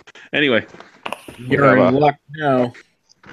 you're in luck. Yeah, rubber for your kid. I have this room that I have to do something with now too. your whole room's a green screen. Yeah, you can use Yeah. it. Look at you. I could do that. All of the green screen room. Mr. Angus Mangus says that beer was in a nitro in a bottle. Yeah. Yeah, it could be normal. He says, is that normal? He's only seen nitro in cans. No, they could be in both. And on tap.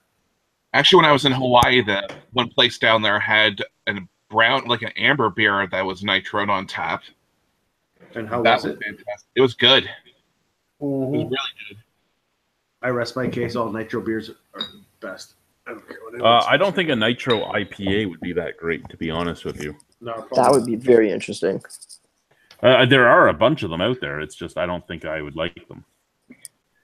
Founders does a nitro rubeus, which is their fruit beer. Oh, The Rubeus nitro is version. an okay beer. I don't love it, but it's an okay beer.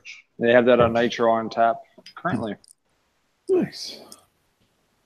I'm getting rid of the bottles and going kegging soon for my own home stuff. So I'm thinking I could try doing a nitro IPA and see what happens. Mr. Angus Mangus wants to drink with you at the festival there, Greg. It'll be a good time. I think he actually meant me, but I'm just That's what I'm saying. gonna be doing.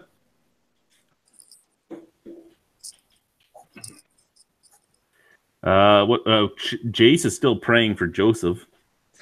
See, no one wants to drink with Greg at the festival because it just becomes a shit show. That's all it becomes. But No, you know what, because- Mr. Angus Mangus, we'll drink with you, and we'll bring Greg. And Greg doesn't really Oh, drink yeah, with anybody. yeah. Loop me into this shit. Greg Greg drinks everywhere. Greg, no, he drinks Greg. at you. Well, we'll even let Greg hump your leg. Just mad. Hey, you know what? One positive thing about Greg at the festival, he will tell every girl out there that you have a 14-inch penis. It's true. He's done it before. You wouldn't show it to her. Well, You're supposed to I kinda follow that couldn't shit show up you, with it. So, but it was pretty All you fucking gotta fun. do is just whip it out, dude.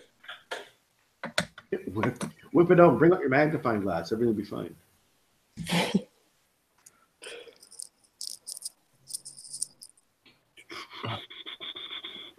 Chet says if my ex-wife was in the hangout, he would really try to sell her on getting a washboard and string instead of taking my washer and dryer because a washboard doubles as an instrument. He meant to say noose. That's what he meant to say there. I'm just saying. Penis. A penis? No, just a noose. Yeah. Just jump right off the fucking washing machine. Hey guys, I don't know if anybody's interested, but I'm also working on a T-shirt, a black T-shirt that's using Joe's head as a glass, just like. Oh my god! Just like this last shirt that he wore at the fucking festival. Yeah, I'm looking at his face. It looks like the shape of a glass. Like it's rectangular with the beard shape and all that stuff. Oh my god! I can't wait to see all the T-shirts for the festival next year. We're fucking all going out. You better fucking come down. When is it? 4 hours. May 26th on a Saturday. Is that the Victoria Day long weekend? No, it's the weekend after. Oh, You're good to go. All right. I'm off the whole week. I'm taking Nick in this year as my roommate. Woo! Yeah, I get that Monday off for Memorial Day anyway because I work for an American company. So, nice. So hopefully, if all goes well, I'll be back up in Ontario again. Kind of looking forward to it. That's be the 5th year I've come up for the 5th annual Albino Rhino Beer Fest. It's a big deal. It's a big deal. It's kind of a big deal. Kind of a big deal. Yeah. Now the funny thing about that is there's a girl at work whose ex-boyfriend, his last name was Dill, and that was his nickname. Is I'm a big Dill. Yeah, I know you're not. That wasn't me. Not you. Hey, he's not. He's not a big deal. He was a pretty big Dill, man. Oh, whatever. Yeah, it's funny. I used to work with this guy. His last name was fucking idiot. So it's kind of a big deal. There you go. Kind of a big deal, huh? I am a fucking idiot. So yeah, I'm going to we always have at least 30 breweries. I'm still hoping to have 35 to 38. I have one food vendor lined up so far, and that's Grill's Cheese, who comes every year. Grill's Cheese are amazing. They come with their cheese curds. They come with their cheese. They make their little cheesecakes. They make their grilled cheeses there. They are awesome people, and usually they take a portion of their profits and donate it to the Ronald McDonald House as well. Because John, who is the owner of Grill's Cheese, he actually was in the Ronald McDonald House as a baby. So that's why he comes every year. He's amazed that we do this, and he's excited about it. So he comes every year for that. That's awesome. I'm quite excited for this. How many breweries were there last year? It was 34. It was 38 last year. 38. wow. Yeah. Wow. I have to start reorganizing that flyer. Well, hopefully this coming year is going to be a little bit less of a headache than last year's was to get set up. Last year's wasn't really a headache to set up. It was more everything that could go wrong in my personal life happened. Well, that's what I mean. I mean, that's all over and done. Yeah, right. Well, that's all over and done with. That's what I'm talking about. I mean, that's out of the way. We can just concentrate on getting the beer fest done and out of the way and have fun. Right? Hopefully. Fingers crossed. Divorced Oh, again. come on. Fingers crossed. Fingers crossed. All for the best. What were you going to say there, Gregory? I said try not to get divorced again before the next fest. I'm going to try not to get divorced again before the next fest. Oh. Don't worry. Good evening, Pet. How are you? Oh my god, that's Yeah, hilarious. don't get a divorce from your dogs. Don't get a divorce from all the fucking plenty of fish women. Don't get divorced from Joe. So here's a story Pray that for Joe. Oh, segue. at work that I'm going to segue into thanks to Clyzac there. So I have done the plenty of fish thing. It was an intriguing experience, and after now, see, I've only been single for like 8 months, right? I've been single for like 6 months, but 8 months is when my wife was my ex-wife was kind of with me. But so I have have had some. I haven't had experience with Welland women. I knew all the Welland stereotypes and I made fun of them, but I never had experience with Welland women. And they're cray-cray, man. Yeah. And I said to myself one day, recently, I said to myself, you know what, Chad? Don't talk to any more Welland women because they're cray-cray. And then even though I said that to 12 myself, years old? yeah, I'm 12 years old. Even though What's I a said that to cray-cray? myself, crazy, sir. But off of the cray So cray one, even though I said that to myself, I started talking to another girl from Welland, and I'm talking to her, and I'm like, this girl seems pretty normal. What the fuck is wrong with her? Chad, you're cray-cray. And then at one point, she goes to me, she goes, I'm heavily tattooed. Is that a problem with you? I go, no, I'm heavily tattooed myself, but I'm really good friends with almost every tattoo artist in the entire Niagara region. Who does your art? You know, is it Misty? Is it Melanie? Is it Aiden? Is it Tim? Is it Chris? Is it Joseph? I'm going on with everybody, right? And she goes, well, I got a few things done by Misty, but most of my work was done in my basement. And I'm like, yeah, we're done.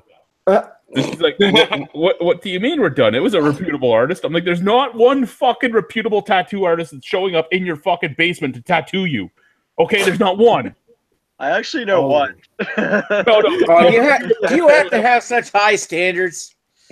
God, give her a chance. I grew up in Ottawa. You know how AIDS blew up in Ottawa? People getting tattooed in their fucking basement.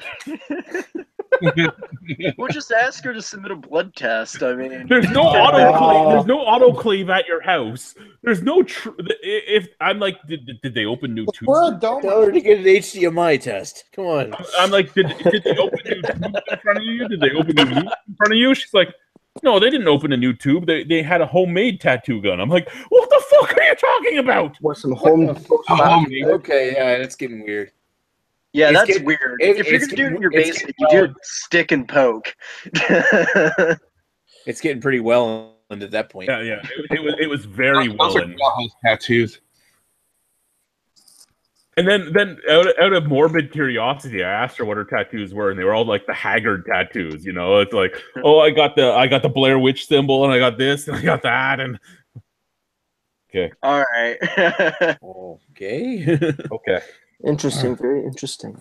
yeah. And then she's like, and the I had Misty fix a few tattoos from the guy that came to my house. I'm like, oh, you don't say.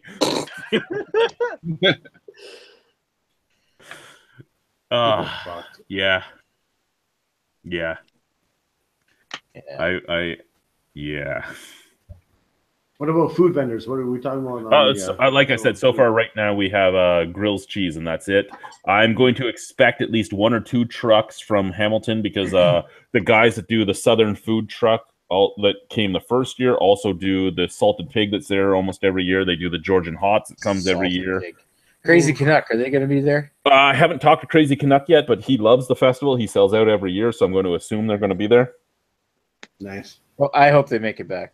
The taco guy there, Gourmet, Wandering Gourmet. Oh, he was talks all the awesome. The time. He Big, says he's the going to be Big there. Mac, the Big Mac taco. Yeah, that was the one that was right by the entrance last year, wasn't it? Yes, he was right by the entrance. Cool. Oh no, no, not tacos. Oh, the Big Mac. And Not. I here's had the some big- of theirs and it was here's really the good. big news for the festival next year, guys.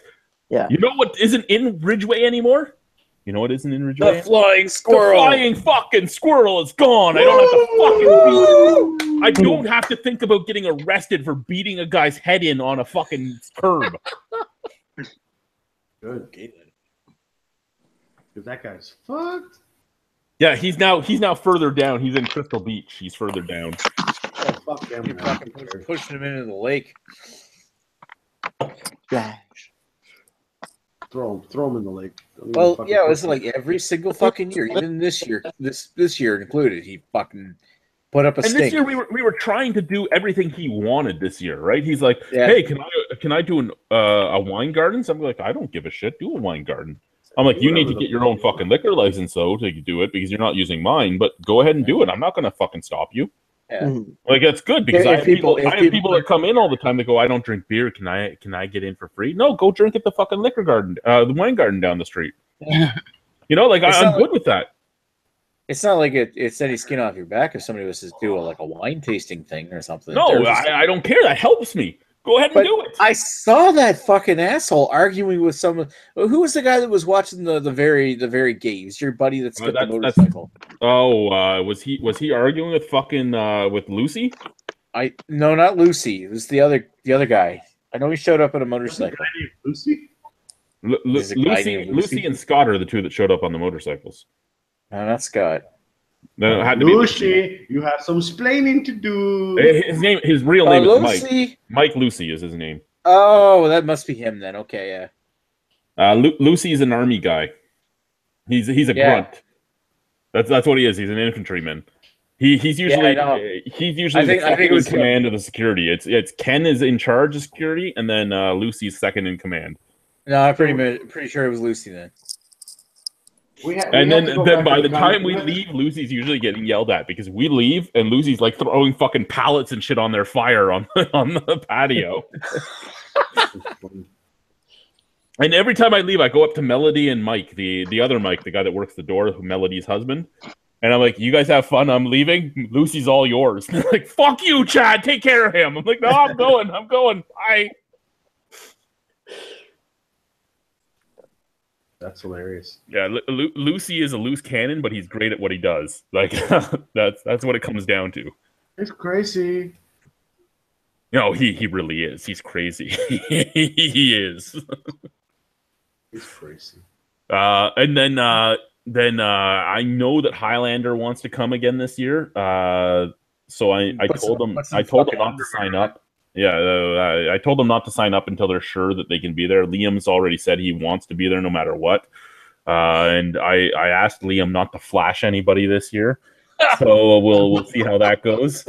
Oh, God. I asked him very politely. I'm like, if Dwayne decides you guys are going, please do not flash anybody. Please wear undergarments underneath the kilts, please. I haven't heard. There's a lot of Niagara breweries I haven't heard from yet. Actually, did I say Silversmith is coming? Silversmith did send me an email. I'm pretty sure that they're coming. Where is it? Kate. Yeah, it's still early. Don't worry. You know you get a fucking Oh yeah, we always fill up. Like We always fill up and have a waiting list. I don't think I said Silversmith, did I? I don't think so. No, you didn't. Silversmith is going. I do have an email from them, so yeah, I have to add their logo. Here we go. I'm adding the logo. When was the last time Silversmith was there? It's been a while, hasn't it? No, Silversmith's there every year. Is it? Yep. Maybe I just walk by their table all the time. Black lager. I think last year they were inside. Adding logo as we speak. So let's go to review picks, Beer Fest, vendors, and Silversmith. Bang! They are now joined.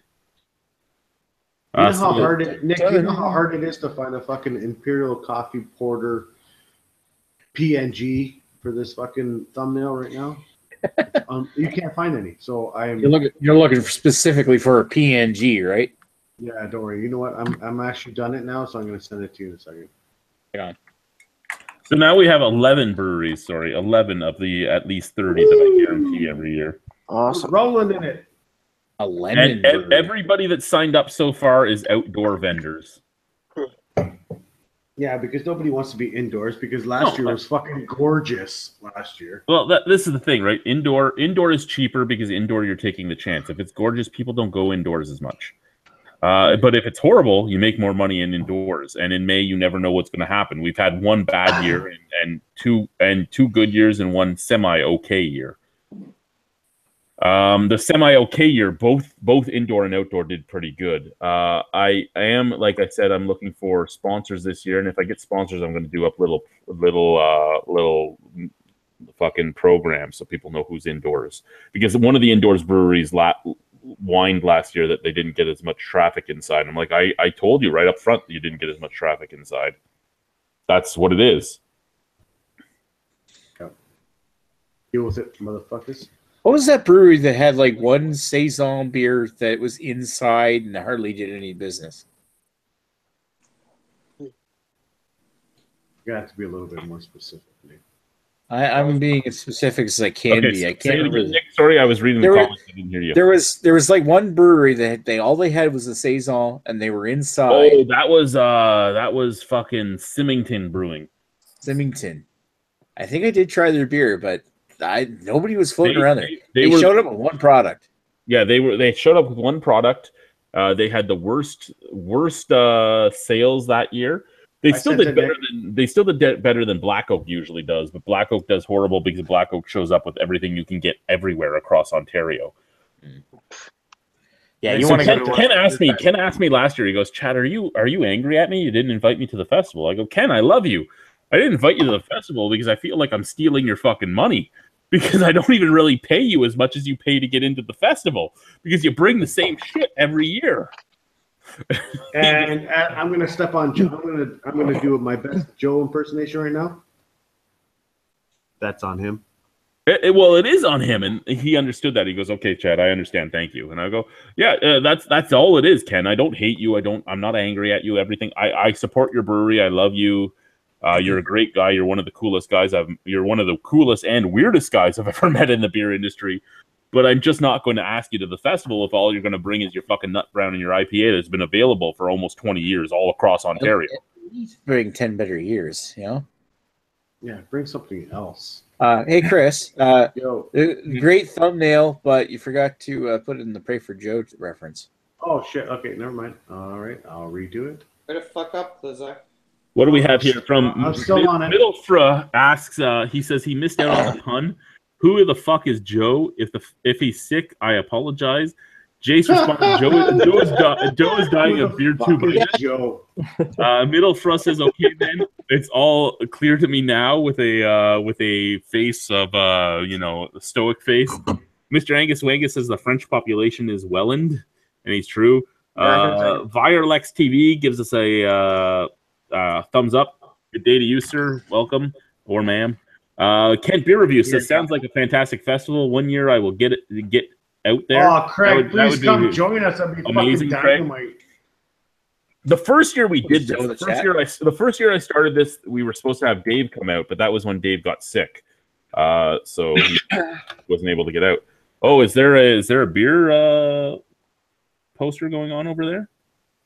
A little bit. Oh, pray for Joe. Pray for Joe on the beer poster. That's awesome. Oh my god, that's fucking hilarious.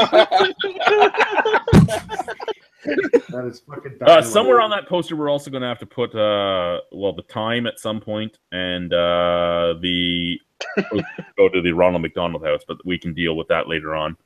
Work in progress. Yeah, and once I get the QSR code, I'll send it to you. All right. The QR code? Yeah, I haven't set up.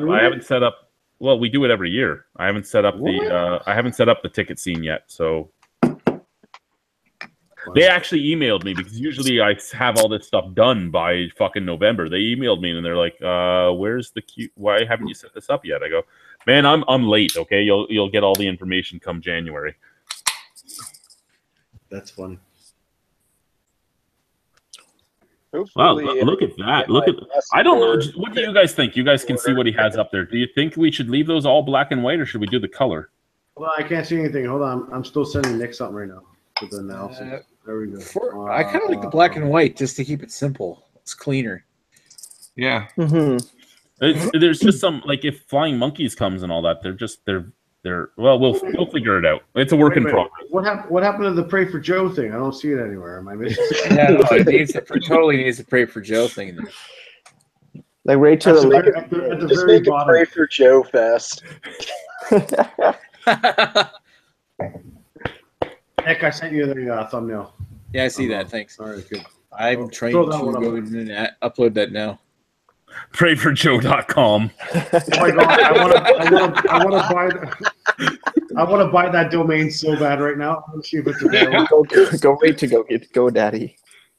www.prayforjoe. If it's bought, just make like a Wix version of it. Yeah, Wix. So tomorrow I got to make up invoices. It's not. It's still available. Now we actually I talked about this on my last vlog because Chris gave me this idea, and it was an idea I actually didn't mind. So this is my old cell phone, my Moto X, and it has 64 gigs on it. And what I've been doing is recording behind the scenes stuff of setting up a beer festival. So tomorrow I'm doing invoices, so I'll be recording some of that. Basically, I already told most of the breweries that I've been responding to that everything they get from me is probably going to be on Thursdays. Wednesdays are set up for me cleaning the house and walking the dogs and all that shit. And then Thursdays I'm doing beer festival shit. Because it's still just me doing the beer festival stuff. I need to prioritize my time on what I'm doing each day. So Thursdays are my beer festival day. Instead of doing beer festival stuff every day, it's this day is what I'm doing that shit for. I have 11 invoices to make. It's not hard. They're the invoice fucking template is already there. I just have to change dates and change which brewery it's to and change the number of the invoice. In case they send me, a check that doesn't have who they are, like Innocente does. Steve doesn't have a fucking Innocente fucking thing. He has a Ontario LLTD 11057 blah blah blah blah blah blah. So he sends it to me with the invoice number code on it, and usually I give everybody invoice number 1. So one day I had to actually Google the Ontario Limited number to find out who it was. Yep. What do we have going on over here in the comments? Pray for Joe, Patreon. GoFundMe. Lee came up with something amazing there. Lee said Joe shouldn't shave his beard until the fest. Do it for charity during the fest, then get drunk for free due to his sacrifice. And I agree with that, but Joe will not go through the rest from now till May with that beard because it's fucking driving him crazy. And you know what? And the reason that the beard is actually driving Joe crazy is it's because the beard is actually telling Joe what to do. It's making him corrupt everyone around him, and Joe is just going fucking crazy about it. And he it's probably pretty uncomfortable with him and his love life and stuff. So Joe has a love life? Hey, settle down. There's Pamela. Joe doesn't have a love life. Pamela Anderson? His beard has a love life. He doesn't have anything. No, see, much like Joe's channels, Joe only goes onto other people's channel, and he only has a love life with other people's wives. Watch out, you were. Yeah, Joe did stalk my ex-wife, and yeah, and then you guys broke up. What a shock! Pray for Joe. Pray for Joe. Well, he didn't really have the beard at the time, but whatever. I mean, tomatoes, the treason, whatever. All good. Yeah, Joe. If Joe wants my ex-wife, he can have her. Nope. I don't think that's going to even be relevant for anything right now. I'll tell her that Joe's waiting for her. Oh, look at that T-shirt. That's awesome. There's a T-shirt? What are we talking about? Look at Brian right now on the fucking Pray for Joe. I love it. What the fuck version of Adobe Photoshop are you using there? I'm using an old one. I see that. That's probably That's all I CS3. care about. Hey, you know what? Yeah, exactly. If it works, then it's all good. It's worked for me for about 10, 15 years now, so I ain't going to change it. Adobe Photoshop CS1. CS1, I'm on 7.0. Yeah. So I packed up the last. I had to make a few extra boxes today. I didn't expect to make. I thought everything was good, and I had to do a few extra boxes. And I'm actually angry. I think I might give my ex-wife an invoice for some Gorilla Tape because I used a lot of my Gorilla Tape on her boxes because I was out of tape. Fuck that. Just fucking sever that fucking cord already. Fucking just whatever. Bye-bye. Get out of my life. Fuck you. That's what. Washboard and laundry string. The best part about the washboard, it doubles as an instrument. She doesn't have any musical talent in her. Come on. Hey, I'm gonna probably post a link here on how to make a noose. I'm just saying. If you want to forward that. There we go. Oh, that's a good pray for Joe. Yeah. Yeah, that actually looks legit. You know what? I'll be on. I was just gonna start doing that, Brian. But you know what? Just start doing. You know what?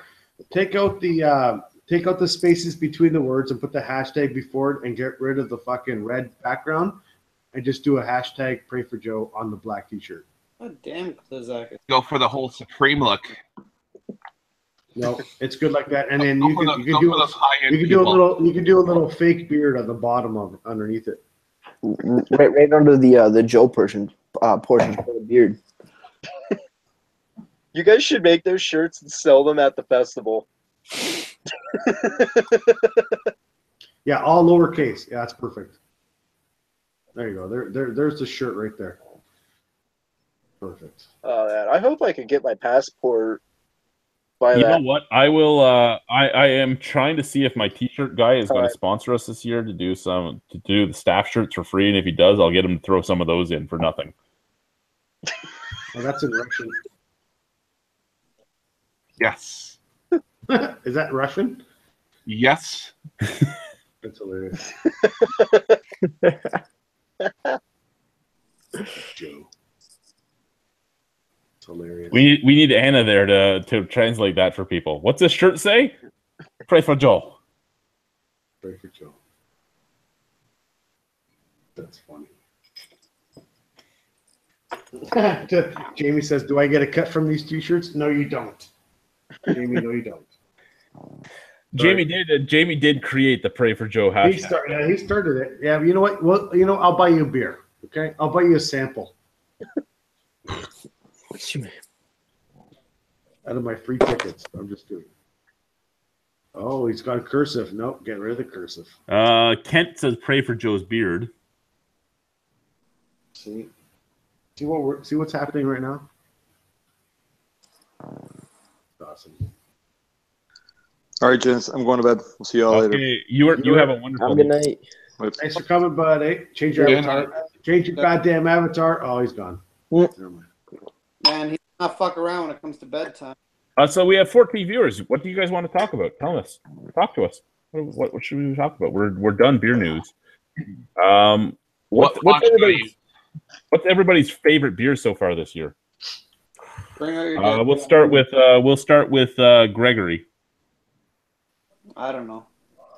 I can't remember half the beers. Actually, I like the beer Has Been from Great Lakes, which I had recently. It tastes like a really, really good coffee drink, and it's 4.5%. So I can drink like 8 of them. Really, you like a 4.5% beer? I know it's so Holy good. It's shit. like the first beer under like 8% I've ever given a perfect score to. Nice. Hey, before I go on to the next guy, if any of my viewers know how to draw and want to draw me anything, I need something to cover this up. Can somebody please out there draw a version of Chad and like Kate Winslet from Titanic? That would be wonderful. Next will be Brian. What's the best beer you've had so far this year? Best beer so far this year? Probably anything with the word milkshake attached to it. There you go. Well, you need one, Brian. Not anything with milkshake. It's hard. It's so hard. I'm so fucking itchy tonight. I'm wearing pants for the first time this year, basically, other than at work. And oh my god, It's not weird at all. I normally wear shorts all the Draw the time. rhino like you draw. Draw the rhino like you draw your French girls. That's fucking awesome. Jamie's the best. Jamie is greater than on the 10th. I'll tell you right now. On the 10th guy's a fucking asshole. Yeah, goddamn right he is. Chet, best beer you've had so far this year? Zwiak Porter. It's a Baltic porter that Heineken actually makes out of Poland. There you go. Sounds Yeah. It sounds sexy because Zwiak. So you're talking Zavit. There we go. Yeah, Zavik. There we go. That's how. That is amazing. hold on. Let's pronounce this properly. It's called Żywiec. For one. Okay, listen, Mr. I'm Polish. Fuck you. It's okay. Żywiec. That's Chris. Have you look at that shirt? Well, hold on. Oh, you That's know what? perfect. Perfect shirt. Yeah, get rid of the sunglasses if you can. Just cut them out, and the beer, and then you're done. It's perfect. Yeah, there you go. That's the shirt right there. But anyway, and it's also 9.5% alcohol. Really? Yeah, that's something Alicia used to tell me to drink all the time, but I never could find it. But she's also Polish, and she would always be like, "You got to try their porter." I'm like, "Get me their porter." Oh, I can't get it. Well, then fucking don't tell me to try I it. found it because the one bar that actually sells craft beers in my area just happened to have it at just some point in time. Like they have like the regular stuff that that company makes. I mean, not just Heineken, but like under that brand name, whatever how you pronounce it. But like they just so happen to have the porter in that one day because someone actually ordered it in, and they only had like a couple, so they actually had like a bunch left over. That's fucking funny that Jamie said the shirt was good. It just needs a little bit more pubes on it. Puby. Klyzak, you're next. What was the best beer you've had so far this The year? best beer I've had, I'll tell you right now, is the actual, and it's my favorite beer right now of all time, which is the Left Hand Brewing fucking the Milk Stout Nitro. It's fucking delicious. I'll drink. I don't want to fucking. I'm going back to the States. I'm gonna buy like fucking 24 of these. Okay. Just keep drinking them. They're so good. Nicholas, you're up next. Best beer I've had this year. I've just checking my Untapped records. I believe it is the Sticky Monkey 2014 that from Firestone Walker that Pray for Joe had brought up to your place that night. Nice. Hashtag for Joe. Yeah. Maple Rusky, Nikolai, best beer so far this year. Best beer so far this year was actually a more recent beer was the Holy Trinity by Rouge River Brewing Company. I know I love that brewery. I can't say it enough, but no, that beer was actually Rouge River Brewing Company and say you guys really should go to the Albino Rhino Beer Festival. well. Next time I'm there, you know what? I may bring that up to them. But no, that beer was so fruity and just the mouthfeel was like on point. Coming in at 7.2% though, but it was damn good. It was very, very tasty. Okay, so now for myself, until tonight, I probably would have said a bunch of different beers, but tonight I had the Blood Brothers Unify or Die, and that was fucking amazing. Other than what was yesterday's craft beer advent calendar one? It was Yesterday's was another one I loved. Fuck, I should know this because usually the ones I love I remember, but hold on, let me check my Instagram. What was I've been yesterday's? drinking now. Alien Claw. Not Alien Claw. What was the one before that? Sorry, then. Oh, Hell That was the, and Verdominus. Yeah, the Super long one. one. Yeah, Yeah, the one with the yeah crazy. that was fucking awesome too. That thing smelled really boozy, but But didn't taste it at all. No, none at all. I was so surprised. There you go. Cascade. I wanted to fall over all over your keyboard. Cool. By the way, that does What not can taste was that there, Nick? I didn't see that. What is it though? Bellhaven Black. Okay, That's a money shot. that I is a thought that was very, the Matt Ice that was for a second. awesome. Actually, holding that up to the camera and watching the cascade happening, that was awesome. Still going. I know. Look at that. That looks beautiful. We don't have anyone commenting. We have people viewing, but they won't comment. You guys are fucking assholes. Talk to us. Comment. That's what we're all about. We're all about interacting with you. You might go to places that don't want to interact with you, but we interact with you. We want to talk to you. We want to chat. We want to talk. I have my fucking tennis elbow pad on. It fucking Speaking sucks. of which, I actually have a kind of a topic that I think could be kind of interesting. Maybe. Okay. Does glassware matter for reviewing beers? That's actually a good question because I have no idea yet. That's a very. I'm not sure if I should update my glassware beyond a mug or not. I mean, this is the argument that people have all the time, right? If you do completely blind and you don't even touch the glass, somebody lifts it to your face because they've done these tests before. If you do it completely blind, there's not much of a difference. There is a difference in scent, but that's about it. Scent is a big part of taste. Personally, for me, I want a snifter. I don't care about Tekus and all that. I use them because they're fucking fun and they look cool. But as long as it has an inward slope, it helps to channel the fucking scent. But if it's an inward slope, like even the fucking Stella glass has a little bit of an inward slope. If it's an inward slope, it's good, but you have to stop before the slope starts, and then the scent is being pushed up to your nose. Yeah. It's like the bowl. You have a wide bowl. The liquid level will have a much larger surface area, so more evaporates. But then it gets condensed in the top of the bowl where it actually closes in. And then if you have like a lip on it, it'll actually make it expand a bit, which makes it evaporate more and expand out into the air around it.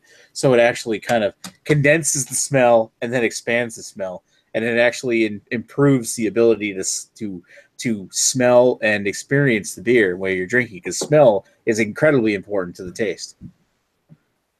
Yeah. So did I say that right? Yeah, you actually said that pretty much exactly the way scientifically it's put out, except for not using the scientific words, which is good because I fucking hate them. Science. I wasn't sure. Yeah, because I wasn't In sure. lay terms. Like, I know some people might laugh because I was kind of using Beer Advocate as like a reference, but like different beers need like different glasses. Yeah, see, I don't do that. I have a select set of glasses I normally use, and that's what I use. And I mean, whatever you want to do, if you want to drink it out of a mug all the fucking time, drink it out of a mug all the time. Well, I was thinking at least getting like a Pilsner glass, because I'm pretty sure with my area, like, there's going to be like a lot of like, at least adjunct loggers, which supposedly should be drinking Pilsner glasses. Yeah, I'm drinking a fuck. fucking You Polish guys juice keep right talking. now. I gotta go take a piss. Yeah, fun. It actually, speaking of which, because last time I talked, I said that Pilsners were my like least favorite beer style, but then I come to find out that technically I'm being lied to, because in the States, everything that's labeled a Pilsner is technically not a Pilsner. No, it's a lager. It's an adjunct lager posing Yeah. as a Pilsner that they just put Pilsner on the bottle. Are you videoing while Kind you of take a pisses me piss? off. Because in all reality, the original, I guess Chad would probably argue with this one, but if it's a Pilsner, then originally the recipe was actually and then It originated. It was inspired by the Pilsner style. If you're looking like Budweiser or something, is he snorting cocaine or doing whippets or something? Again.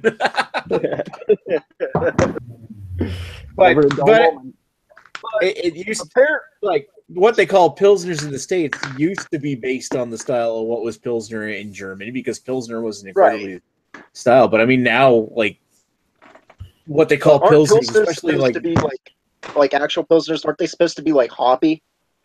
Yeah, well, kind of. I mean, the hops are supposed to be like noble hop based, so they're going to be more herbal, more more metallic kind of thing.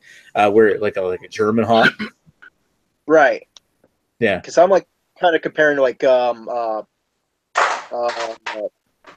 German Pilsners, which oddly enough, what used to be one of my favorite beers was Beck's. This was like before that, all I had was like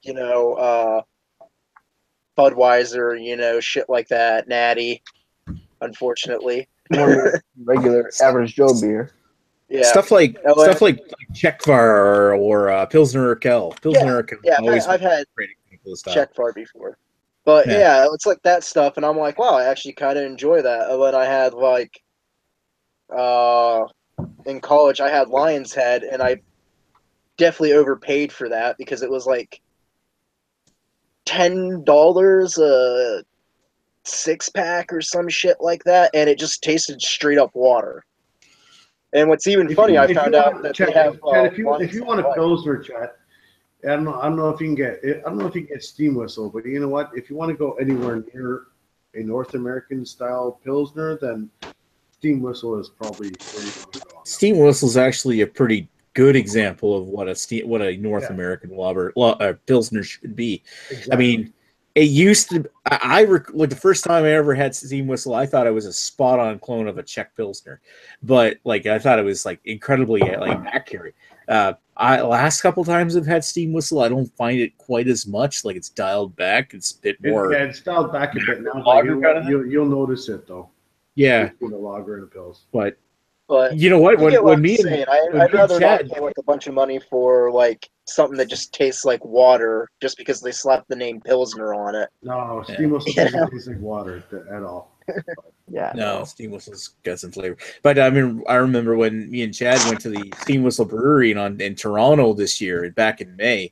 I thought that Steam Whistle, especially the Steam Whistle Plus that they have, which is like the unfiltered version of Steam Whistle. Are we gonna watch him go pee? No. What I'm going to show you is something else. So I haven't gone shit in my house since yesterday before Chris picked me up. Boychuk was here today. He stained my toilet. Boychuk stained my toilet. We're still live. We're still live. Yeah, we're still live. That was Pray for live. Joe. Pray for Joe. Jamie said, send all the Joe's steam whistle in to the spots. Manitoba. Let's see that. Oh, shit, That's I what left the Steam- toilet seat up. Be right back. Oh, because the dogs will get rid of it. I was going to say, like, is there a female there that's going to? Yeah, because he lives alone, right? No, it's the dog. I think the dog is thirsty. No, they definitely Shut don't the want door. that Just shit. shut the door. No, I put the toilet seat down. Yeah, because the dogs need to take a shower. Sometimes I need fast access to the washroom. Punch through the door. So it's faster There's no to $20 leave. It's donation. faster to close the seat and leave, and then close the door rather than to barge open the door and then piss. Like Yeah, it's whip- easy. You can piss while you're lifting the seat and still get it in the toilet. Oh, Jesus. I don't even know what's happening You, anymore. you sure about that, But Brian, that's a good shirt. That's totally Brian- forever show right Ryan? I love the fact that you put the Captain C on that jersey. Yeah. What do we have going on in our viewer comments? Anything going on? Let's check. What do we have? Right. You to the end. Polish damn phone. Draw the Rhino like your French girls. Honestly, Bo's bottle limp might be my pick. I want that shirt. Beard needs to be more puby. Having a Block 3 Beardegard aged in red wine barrels. Sinister Minister from Mr. Angus Wangus. That's not a bad beer. I like that beer. Just pour it down the middle quickly and smell the foot of foam from Lee Russell. Steam Whistle is pretty good from Mr. Angus Wangus. Steam Whistle, hopefully they are sending 12 packs of to Manitoba now from Basement Beer Reviews. In In fact, send all the Steam Whistle to Manitoba. I did have to try that. Pray for Rhino. What are we praying for me for? No, we're not praying. We're spraying. Yeah, we're spraying. Ray Rhino. Praying for Rhino. Okay, I got it. Spray for Rhino. All over the toilet. No. So the other great thing that happened today is we're taking the new washer downstairs because the washers I bought, the new washer I bought is still used, but it looks a lot cleaner than mine. And we're taking it downstairs, and we're going to give her the old washer. And we're taking it downstairs, and Boychuk drops it, and he's like, I don't have it anymore. And I'm taking the whole fucking washer down the stairs by myself. He's like, yeah, I should have known that's why you were at the bottom. I'm like, yeah, that's why I was at the bottom. Because we were arguing back and forth. He's like, no, I should go to the bottom, and you should hold all the weight. I go, well, the person at the bottom is actually holding all the weight. I'm like, the person at the top's just making sure it doesn't fucking go. It's like, oh. Boychuk's a big pussy. Is what Yeah, basically. That's what I got. He wanted to take it down on the fucking dolly because I have those dollies, right? And we brought it in the house on the dolly. So I'm like, it's not going to go down the basement stairs on the dolly. He's like, why not? I go, it just doesn't sit right. It's going to fucking fall off. We're going to have to muscle it down the stairs. I always bring a washer and dryer down the stairs. You always have to carry it. Doesn't matter. Yeah, so I took the washer down the stairs by myself, and he sat there watching me, and kind of in awe, like he didn't expect me to be able to carry it. I'm like, man, I used to lift things a lot heavier than a fucking washer. It's just awkward. Now the old washer is still in the basement because I can't for the life of me fucking empty the water out of it. I had it all the way on its side and the water wouldn't come out. So it still has a lot of water in it. So I can get it up the stairs. It's just not safe for me to get it up the stairs. So I'm not doing it yet. I'll wait for Paul to get here, and me and Paul will take it out at the last second. Why wait? Just do it. Well, because Paul can lift it with me. Paul is a big guy like me. Boychuk can't lift it with me. It's not going to happen. He'll drop it. I will admit, though, he can fucking turn a screw faster than I can. I got 3 screws out of a bed before he got, at the same pace, he got 9 screws out of the bed. So for a living, he turns screws, right? He's a mechanic. So and that's what he was saying. He was laughing at me. He goes, "What do I do for a living?" He's good at screwing. Yeah, he's good at screwing, yeah, apparently. Oh, yeah. Speaking of screwing, there you go. I'd fuck that. Is that what you switched to from beer? Move over to the whiskey. Yeah. I had a lady at work, and then Isaac is friends with her too. She brought a whole bunch of fudge to work, and she came up to me with like 6 pieces of fudge and said, "Chad, do you want to take these home?" And I'm like, "Oh, I so want to, but I can't eat fudge anymore. I so want to." And then she left them on the back bar at the club to see if I would eat them. And did you? No, I didn't touch them, but it was so fucking hard. It was so hard. I had patrons even telling me, "Hey, there's fudge back there for you, Chad." I'm like, "Shut the fuck up. Walk away." Don't need the temptation. Hey, why did Jamie retract his messages? What were they? You did what now? Jamie posted 2 messages that he retracted. Oh, it's retracted. Dun dun. What did he say?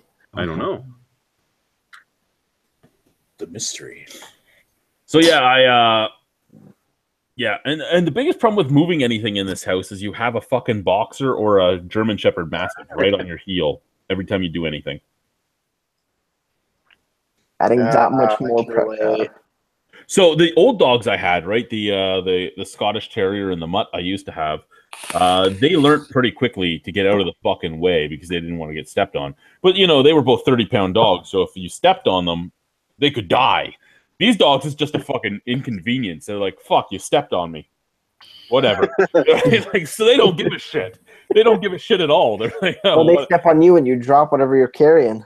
No, it's not when they step on you. The problem is when they nut you, especially the boxer. Because he nuts you almost all the time. I need him to grow. Like he's about 3 or 4 inches shorter than he's going to be at full grown. I need him to grow that 3 or 4 inches because right now he's at perfect headbutting in the balls range. Yeah, that's not good. No, it really isn't. No. Well, my dog doesn't do that, but he still gets in the way. But yeah, they're always in the way. They're always going to be. I think they're in the basement right now because the basement door is open. I don't know where the fuck they went. I don't see them. Are they behind me? No, there's no. I don't know where that's a scary thing when you don't know where your dogs are. Boris? Back in a minute, just gonna go to the can. Oh, here he is. Here's Boris. Hey, Thanks boy. for sharing. Hey, boy. What you doing? Oh. Are you expecting an answer? Yeah, he tells me what he's doing. He's a good dog. He tells me what is going on. And Helga's here. Helga's here with her giant. Fuck Helga. Because he's your dog. She has a giant mastiff tail, right? So it knocks shit over everywhere she goes. What's going on, girl? Good girl. Good boy. Yeah. Yeah. Okay, what's going on in the chat? Nobody's talking to us. There's we have 9 viewers. Come on, guys. What's going on? Jamie is a social justice warrior now, confirmed. What did he say? The fuck? Too racist for 2017. Too racist. Pray for Rhino. Fuck yeah. Spray for Rhino. So tomorrow is my work Christmas party, and I'll be going to that. I might do a vlog or 2 there. Nice. Now, did you pick? Pardon me? Did you do the pick? Are you going crushed Santa suit? Yeah, I'm going crushed velvet Santa suit. Now, Clyzac keeps telling me I should go in a suit because, I'm single now and I should look sharp. and dapper. But I keep telling him that goddamn right you should. if I go in a Santa suit, I'll probably have more women on me than if I go in a dapper suit. True. Because they all want to be on your lap. Exactly. The problem is there's going to be guys that will sit on my lap too. Yeah, that's Greg territory. But other than that, I think I will be at the. I won't be at the Christmas party, but I will be at the after party. And I won't be at the after party because I don't go to bars. You should be. You should be. You're totally going. I won't be going. I got to get home. I'll get you home. Don't worry. You're going to the after party. I don't even know what I'm going to eat yet because I don't know what has no carbs. It's a party. Just fucking eat whatever. Who cares? Fuck. No, I care. I'm doing this, man. Eat whatever makes more logical Look sense. how my body has changed already. I'm doing this. Wait. Yeah, but you know what? Your body changed like that before you went on the keto diet. So fucking don't even fucking make the keto excuse right now. There's no way. Does the bar have pork rinds? No, but if they did, that would be perfect. Because pork rinds are the thing they tell you to eat on the keto diet. There we There go. you go. You should just go find a bar that has pork rinds. So delicious. They are delicious. They really are. Would you like some steak and some filet mignon? No, I'll take pork rinds, thanks. Well, no, if you had a choice of, Okay. of steak and filet mignon, you could eat either of those as well. There's no carbs in that. That's all lean protein and fat. What, some pizza and chicken wings? Sure. No, see, the pizza you couldn't eat because there's a lot of carbs in that. Ellen, the You want chicken pizza with wings fucking depends pork on, rinds as the no, toppings? Yeah, I no, do. there's no breading. Well, the chicken wings, yeah, as long as there's no breading, you can eat them. Who eats As fucking long as you're breaded not, as chicken? long as you're not eating like honey garlic and stuff, because the honey will have a lot of carbs in it. Yeah, it's good sugar though. No, there's no good sugar in this. Fiber is the only carb you can ingest. So, cornstarch, just pour a shit ton of cornstarch on it. Well, that's the thing, right? small I was cellulose. laughing about it. I was talking to one of the girls I used to date when I was a kid, and she was talking to me about the keto diet because she knew I was starting it. And she's like, "So what are you going to do?" I go, "I don't fucking know, man. I'm an Irish guy that can't eat potatoes. What the fuck's going to happen here?" You moved to America like they did America. during the famine. What do we have? Backwoods Billy Craft Beer says, "Merry Christmas and Happy New Year's. Cheers." Well, the same to you, sir. But it's still real early for the Merry Christmas for me. Real early. What? Papa Top? Papa Top. Papa Top. He actually is. 2.5 weeks. For anyone that hasn't watched him, he actually has a very good camera presence. Yeah, I sub to him. Sub back What do we have here? Mackie Sally says, "Question: do you all work for breweries, and how did you get into beer?" I wish I worked at a brewery. I've been offered a lot of beers. I've been offered a lot of beers. I've been offered a lot of jobs at breweries. Colgate, who used to be on my review, I got him a job that was offered to me. The problem with working at a brewery is there's no benefits and the pay isn't all that great. I have a job that has good pay and I have a job that has amazing benefits compared to almost every other job in the area. So I don't work at breweries because of that. How did I get into beer myself personally? I just love trying beer. I started learning about it. I started trying different things, and then where I work opened up an ultra lounge, and they sent us to a beer school. That's when I started. That's when I started learning more and more about things, and then I really wanted to learn, and I started doing the Cicerone courses and the beer judging courses, and I started asking questions to every brewmaster I knew and every brewmaster I met. I started home brewing. I've now done a few collaboration brews with different breweries. It's an intriguing thing once you start getting into it. Greg is turned off right now, so I won't ask him first. But to Sally's question for Nikolai, Sally here asked us a question of whether or not you work at a brewery and how you got into beer, and you're up next. No, I don't work at a brewery. She knows that because I do know her. What was I going to say? I want to, though. And there's the how did you get into beer? How did I get into beer? Oh, Just by drinking it.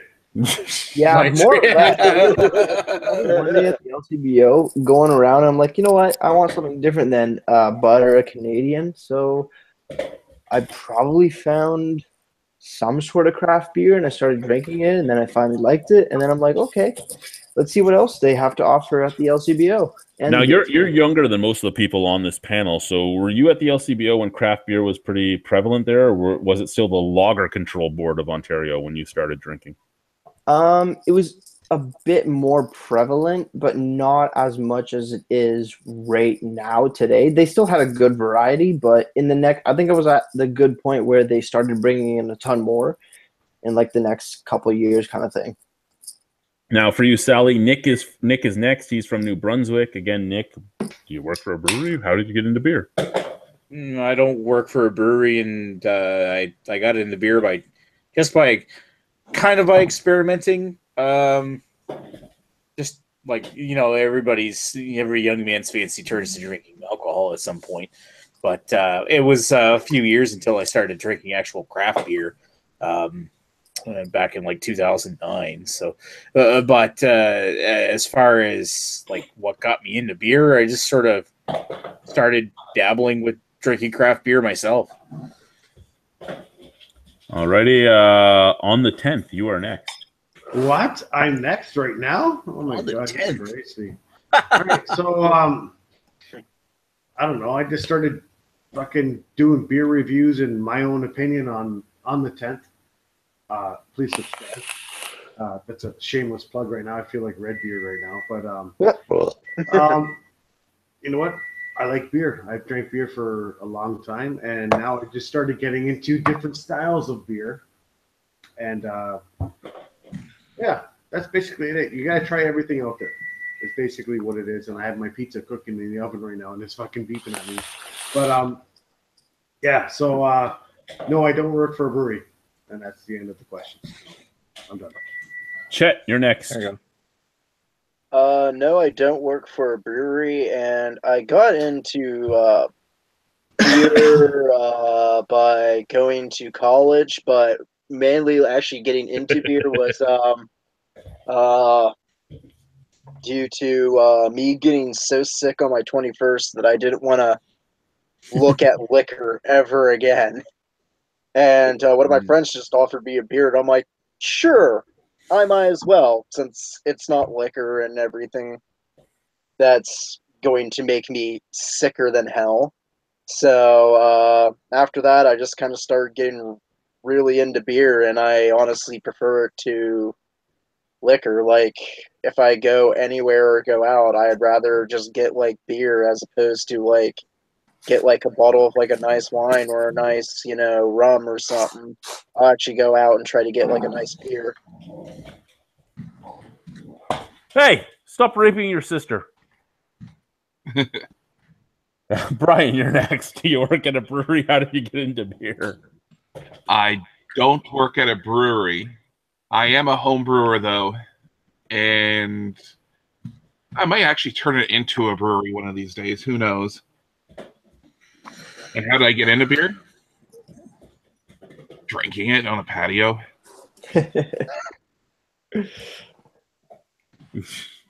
Simple enough. Greg, are you around? You're muted. You probably fell asleep, or you're fucking your girlfriend right now, or while your wife. Either he's probably doing both. Well, It's true. He's probably doing both. So yeah, Mackie, I have had people that work at breweries on the panel. We've had Erica here from Black Oak, who is now at Collective Arts. We've had Aaron, who is now the co-owner of Little Beasts. We have had a few other guys. Nick from Innocent Gun. We will have Tim, the owner of Partake Brewing, which is a non-alcoholic brewery. He'll be here in the next few weeks talking about non-alcoholic beers because he's a non-alcoholic craft brewer, and he has a whole bunch of non-alcoholic craft beers coming up. So we will be talking about that. Needs to get those.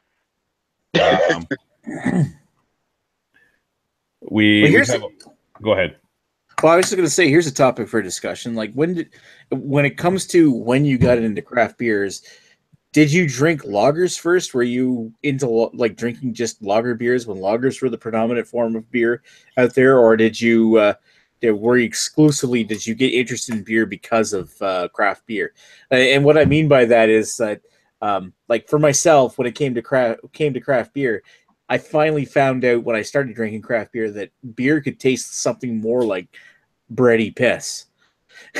Because I was never a fan of lagers before, but was anybody here a fan of lagers before they got into craft beer? Yeah, Now, Yingling. so we're gonna do Nick's question. Starting with myself, I wasn't a fan of the taste of beer when I first started drinking. For the most part, the first beer I really liked, the first beer that holds a place in my heart is Vienna. I had Old Vienna while it was still an O'Keefe product when I was 8 years old. So that tells you how long ago that was. But so Old Vienna is a beer that's been around forever, and I had it first at 8. It's the only macro beer I've actually really liked. For that being said, yeah, I wasn't a fan of Bud. I wasn't like I can drink them now that I've drank more and more and more, but I wasn't a fan of them. I didn't care for them. Bud, Coors, Canadian, MGD, all that stuff, I didn't really care for. It wasn't. Guinness was the first beer that turned me around. I was like, oh, thing can really have another taste. And then I had Innocent Gun Original, and that's what threw me off. And that was when it first hit Canada. I was like, oh my God, I love this. I need to try more beer. And that's where my stuff started. I wasn't a big lager guy. I'm still not a big lager guy. Even Baltic Porters and Schwarzbiers, those are the two that I will actually drink, but I'm still not a huge fan of them. Nikolai, you're next. Geez. Yeah, no, I love drinking lagers. Like when I first started drinking beer after, legally drinking beer, sorry. My favorite was Canadian when I'm here in Ontario, but whenever I go out west to Alberta to see my mom's side of the family out there, they all drink Bud, and I have a very special place in my heart for Bud just because it has that family connection. And then getting into craft beer, like I said earlier, was I just picked one up, and then I'm like, whoa, kind of just there's a lot more flavor in this, and there's more to beer than like what was previously stated was just more than like piss water sort of flavor. Yeah. So. Yeah. Okay, Nick, you kind of already answered the question, but do you want to elaborate? I'd like to elaborate on it. When I first started drinking beer, it was kind of like I started with drinking like the likes of Budweiser or Molson Canadian or Moosehead. Like Moosehead, I'm from St. John, New Brunswick, so it's where Moosehead is from. So I mean, I'm used to drinking Moosehead or Alpine Lager or something. But the thing is I never really cared for the taste of beer, because like in my first formative years of my 20s, where I was like starting to get more and more into drinking, I was always more interested in drinking mixed drinks or hard liquor or something. But it wasn't until my first can of Guinness in 2007, like on St. Patrick's Day 2007, I decided to try Guinness for the first time. And to my surprise, like this black beer that it was totally unlike anything I had before, was something I actually really enjoyed. And I remember the first time I sat down and had a Guinness, I had like 2 or 3 cans in one sitting. And I was surprised that a beer could taste like not just like pissy bread, but actually taste good. And from that point on, it's kind of where I started to gravitate more into, like, before I tried Guinness, I tried Clancy's Amber Ale because I thought maybe something with a bit sweeter a taste for a beer was pretty good. But it wasn't until I tried that first can of Guinness that I really got interested in trying more and more craft beer. And in 2009, here she comes, when I met my late fiance, she was right interested in trying craft beer, and it was something we started exploring together. And lo and behold, I got into watching Beer Tube with Lee's reviews, and started trying more and more stuff that was on the shelves in 2009, and it just sort of took off from there. But the main thing I've got to make a point is that lagers kind of ruined my sense of what beer could be for a very long time, for almost a decade, before I discovered what beer can be. And I 100% agree with you on that. That's why I stopped drinking beer. Like when I first started drinking, it was Scotch, whiskey, and fucking coolers. Like I was doing UFOs when UFOs were available here in Ontario, which were 7% alcohol. They were in a 40 at $5, and they tasted just like 7-Up. Wildberry coolers again, $7, like 7% like alcohol. Smirnoff Ice or something. Smirnoff Ice, yeah, and stuff like that. That's what I was drinking because it tasted better than what people were drinking as beer. And I remember I would have a party and somebody would come up to me and they would be like, "You're drinking Smirnoff Ice. You're a pussy." I'm like, Your beer is 5% alcohol. Mine's 7% alcohol. Which one of us is a pussy?"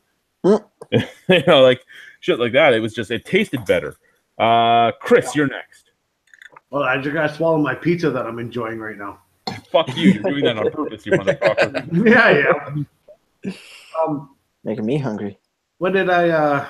Okay, what's the question? Because I was getting my pizza out of the oven when the question got brought up. Chad, what's the question? Nick can say the question. What's the question? The question is, were you a fan of lagers first, or did you start to get into beer when you got into craft beer?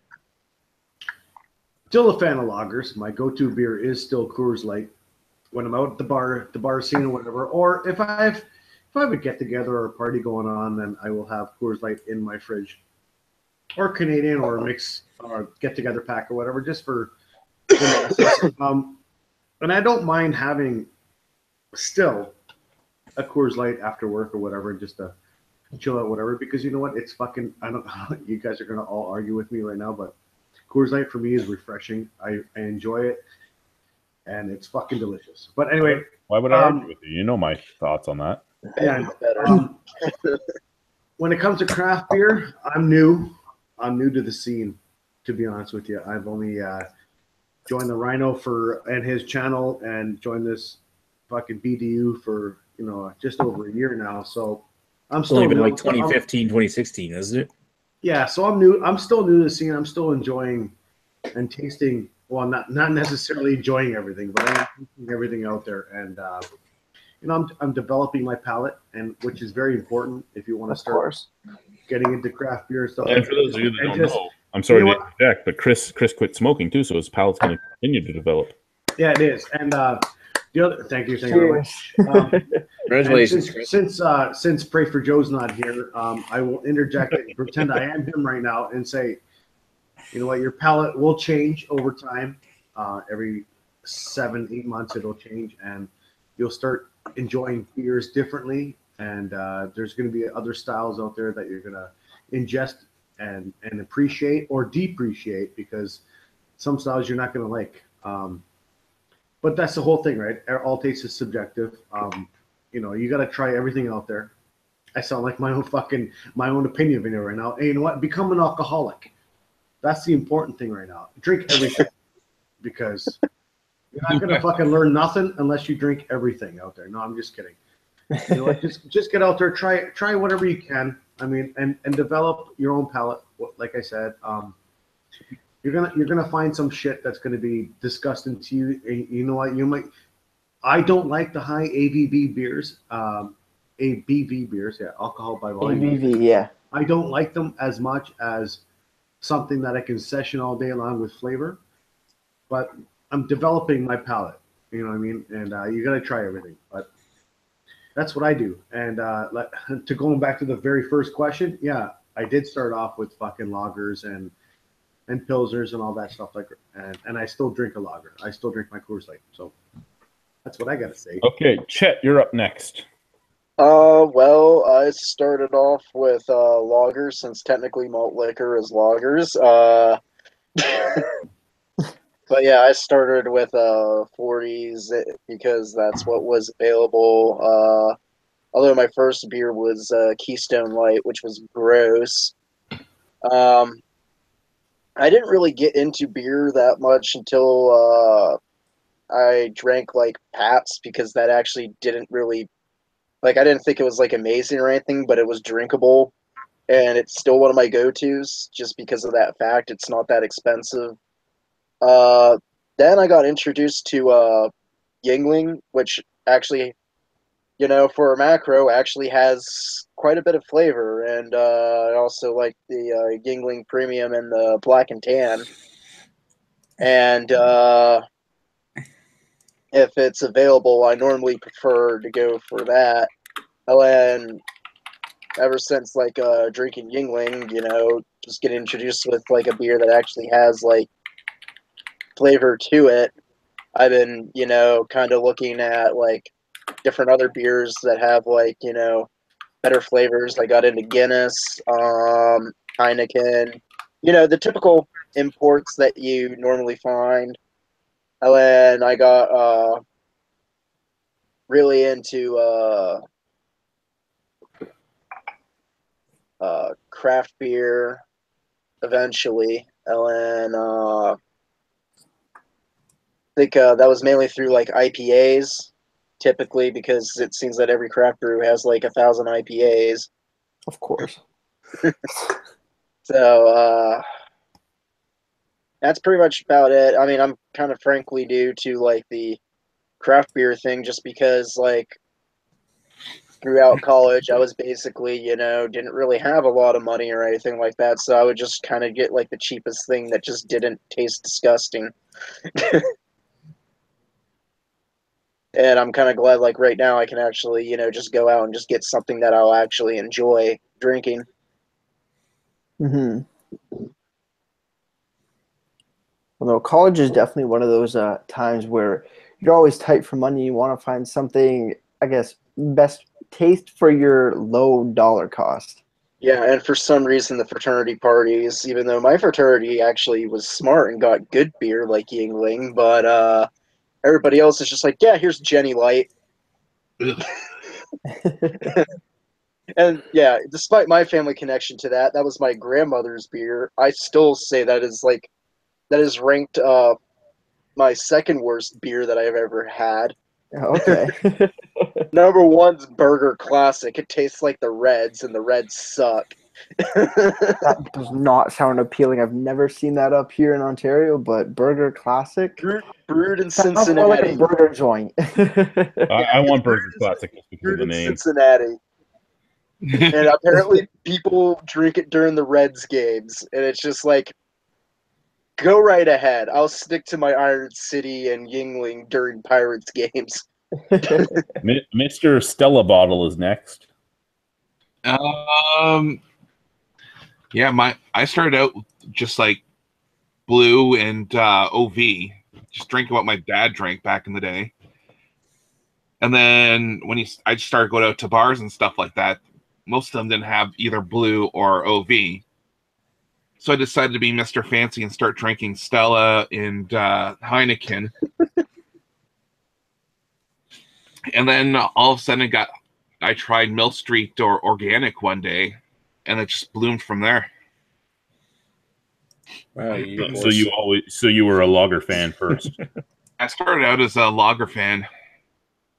And next thing you know, I went to Mill Street Stock Ale, then Amsterdam, and next thing you know, it's Great Lakes, and then I got Untapped, and then the whole world just went nuts. Alrighty.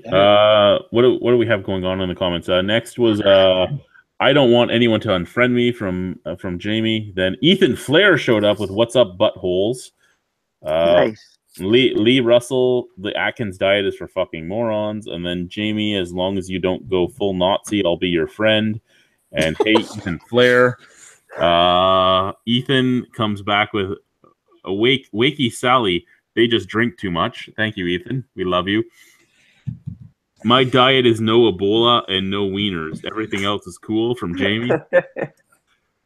What's up, Lee, King of Beer Tube from Ethan. Just being a retard, Ethan. Same old, same old. You are being one there, Lee. You are. Backwoods Billy says, interesting. Rhino BGCP is an excellent program. Cheers. Ethan's beer reviews. Lee, King of Retards. Pretty much from Lee. Viral TV gives us another happy face, but upside down. I don't know what that means. Is he passing out? Where's the gore? Did I miss it? Yeah, you missed it. I did an albino rhino from one side of the room to the other with your sister. Anyway, oh, so it's a sexual position now. The albino rhino is a sexual position. Not my albino rhino, but look it up on Urban Dictionary. It's when you run at the girl and you try to get it in her. That's like jousting. That's dick jousting. You try to gore her with the horn? You do, yeah. That's apparently what it is. Basement Beer says, my mentor, Dr. Dave, got me into beer, gave me my first habanero sculpin at gunpoint. Sweet tea to Carolina Reaper. Ethan asked Chris what kind of camera you're using during this live stream. It's baller, dog. And it is. It's a really good quality there, Chris. Thank you. It's your DSLR, isn't it? Yeah, it sure is. Basement is Beer all is about laughing getting out balls loud, deep. using Sparko cam with my DSLR. Fuck, dude, it looks real friggin' good, and it does. Basement Beer reviews, having a McLean's armchair Scotch ale, so good. What? Drinking a Four Loko, bro, from Ethan. That's good. You know what? Whenever you say that, bro, whenever you say that, Ethan, this is what I think of from a person we work with. What's good, bro? What's good, yo? What's good? What's good, yo? Four Loko. I Maple wish I could Rusky say I had came so out many with memories of depends that. what Four Loko. Some are just so damn sweet unless you he's drinking American Four Loko. He's drinking stuff we don't have there, Nikolai. Okay. Yeah, Okay. you guys get spoiled with that. We get the crap Four Locos. Yeah, they what did Ethan say? I have all brothers, so good luck with that. Well, maybe it was your brother that looks very feminine. I don't fucking know. I just want to You guys get Jolly Rancher, we get Chew Spit for I just Four want to end that Loko. with this pizza's fucking delicious, by the way. I hate you so much, Chris. So much. Where's our pizza? Why didn't you order it for all of us? He didn't order it. He Dude, actually put it I in. know you didn't order It's because Chris is an asshole. It's I will say delicious. that Four Loko Gold in the States is really good. Tastes like a monster. From Jamie, what's good, bro? Question mark. Tits are good. It's good, are bro. good. Damn Tits right are there. amazing. You are a very special person, Jamie. I love you so much. I still am trying to set up a ride to Together We're Bitter to do the charity beer. When I get that ride set up, I'll tell you when I'm going, and we can try and hang out. There you go. You just keep eating your pizza, fucker. No, it's done. Okay, so It's done. It's already done. since Chris just finished his pizza, I have a question. Mhm. I guess favorite or top three favorite beer munchies that you either eat before, during, or after eating a beer, drinking a beer. Pizza, shrimp, and chicken wings. I'll tell you right now. Those are my three. Solid. What sauce on the chicken wings though? Oh, medium. I don't go hot anymore. Fuck that. Yeah. I'm too old. Okay, so I want the flavor of. I want the we're gonna flavor skip, of the we're gonna sauce. skip Chris as we go through his answers, but top three chat. Why are you skipping me? Because you already just answered it. Oh, it's awesome. Top three snacking foods. When I was able to eat whatever I wanted, it was the same type of things. It was pizza, chicken wings, and when I did my chicken wings, it was suicide sauce mixed with honey garlic. Oh, you're so Ooh, special. balance it out. No, Oh, suicide oh honey my garlic is God. fucking amazing mixed together. And lastly, nachos. Mm, Yeah, nachos Next are good. up Too would much be work. yourself, Too much Nikolai. work. What's your answers? I guess top three. Goldfish Ooh. crackers from Jamie. Oh, that's true. Top three. When I'm at home, it's definitely Mr. Noodles or a bag of sea salt and malt vinegar chips from Miss Vicky's. If I'm out, it has to be poutine, by far. Oh, poutine is good. Let me tell you guys a story before you continue on. Let me tell you a story about why I don't eat salt and vinegar chips anymore. Okay. Yeah. When I was 18 years old and I was in the militia, we decided to go up to the gun range, and we were. You know what? You're totally interrupting what I'm talking about right now. I'm gonna hit you right Nick, now. come on. All right, so I love the enthusiasm. what happened was we got so hammered on fucking beer, and the only food that was available was salt and vinegar chips, and I got so fucking loaded that I was sitting in my barracks. Well, not even sitting, trying to lie down in my barracks, Mm. and I was fucking. The room is spinning. It's going like this. I Yeah. get up, I throw up in my hands, and I'm thinking, oh, it's morning, and I splash it in my face. Oh no. And then all of a sudden, all the vinegar is all in my eyes. Puke it 3 more God. times. Jeez. 3 more times, and that was the last time I ever ate salt and vinegar chips. No. That's a good reason why. After bed. Yeah. Yep. I feel sorry for Like, them. pray for Lysac. Yeah. Pray for my eyes. Nick, Who you're we up. on now? Nick. No, I think when it comes to what do I eat with beer, it's usually When you're kind of something like snacking? if I'm snacking, it's something like I'm probably snacking when it comes to like doing beer reviews or something, Mhm. and it's usually the stuff that'll clear my palate, like plain chips. what about- Often What's pizza. behind you? What's behind you? I'm not doing beer reviews right now. Oh, I'm doing- No, no, no. What's behind- These things like Oh, what is that, Nick? these dill pickle chips. Oh, dill pickle chips. Why would you eat dill pickle chips while you're doing beer reviews?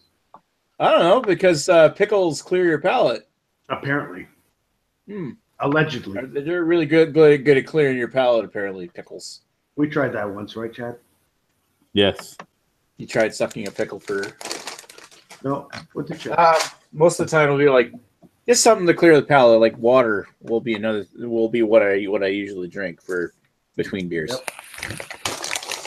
So snacking, you're on chips or what else? or chips or crackers. There you go.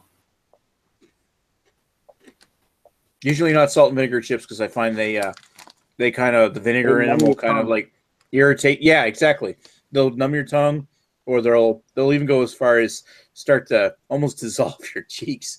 Yeah, Like yeah. Yeah. if you eat too many of them. But they're terrible for like I remember one time I was reviewing some beers.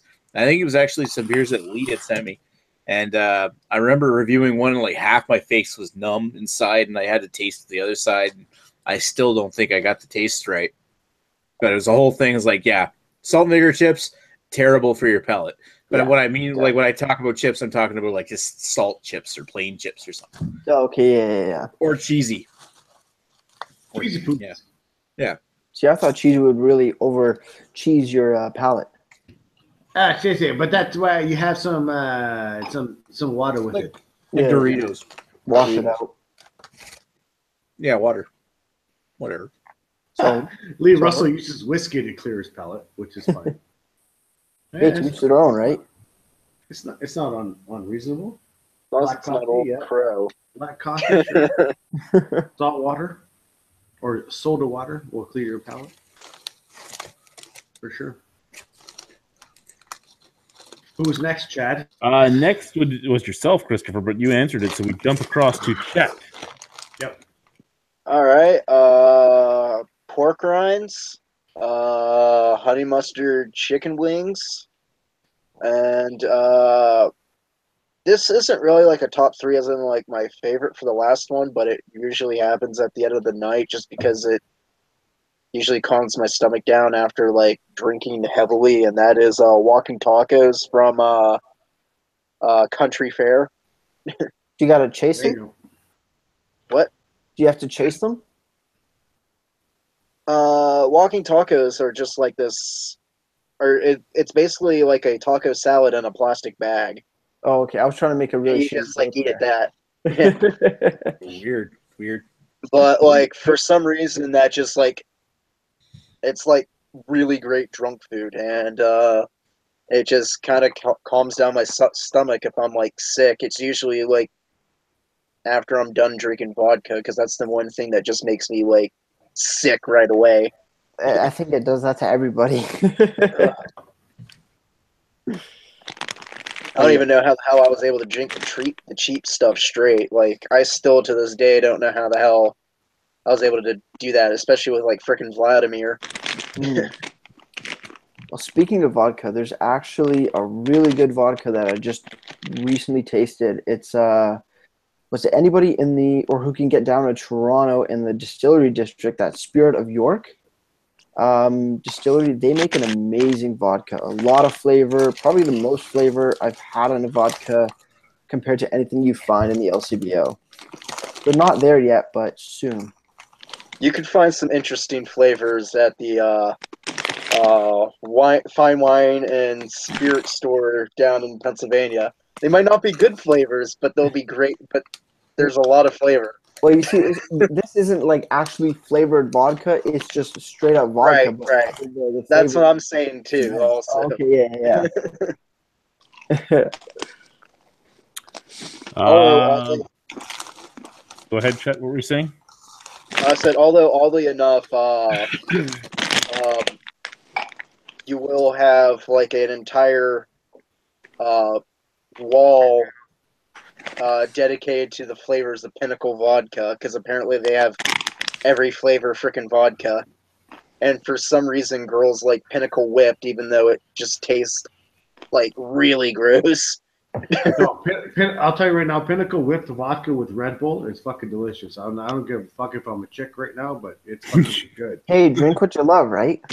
Oh my god, it's fucking Oh delicious. yeah, like I'm not gonna knock anybody, but you know, No, we shouldn't let him get away I, with that. I just didn't really have anything, you know. You know what? It's funny about Pinnacle because Pinnacle makes some good flavors, and Oh yeah, I've had a bunch of them, and I'm like, you know what? And then I tried the whipped, that whipped cream flavored fucking vodka with Red Bull, and it's fucking just having like whipped cream all over them. It's fucking awesome. yeah. Most people I know mix it with orange crush because they Sort of like a mimosa. Oh, What? mimosa fruit? Oh no, not mimosa. Sorry. Oh, everybody loves mimosa fruit, right? And mimosa fruits. But yeah, they mix it with like orange crush because they say it tastes like a creamsicle, and I'm like, yeah, I I'm get pretty it. sure it tastes that way. Wow, it's going into the garbage can like 10 minutes later. Gotta hold your liquor. On Pinnacle vodka, that's like fucking, was it 35%, maybe 30% alcohol? Yeah, depending on which version you get, they do have the higher alcohol versions.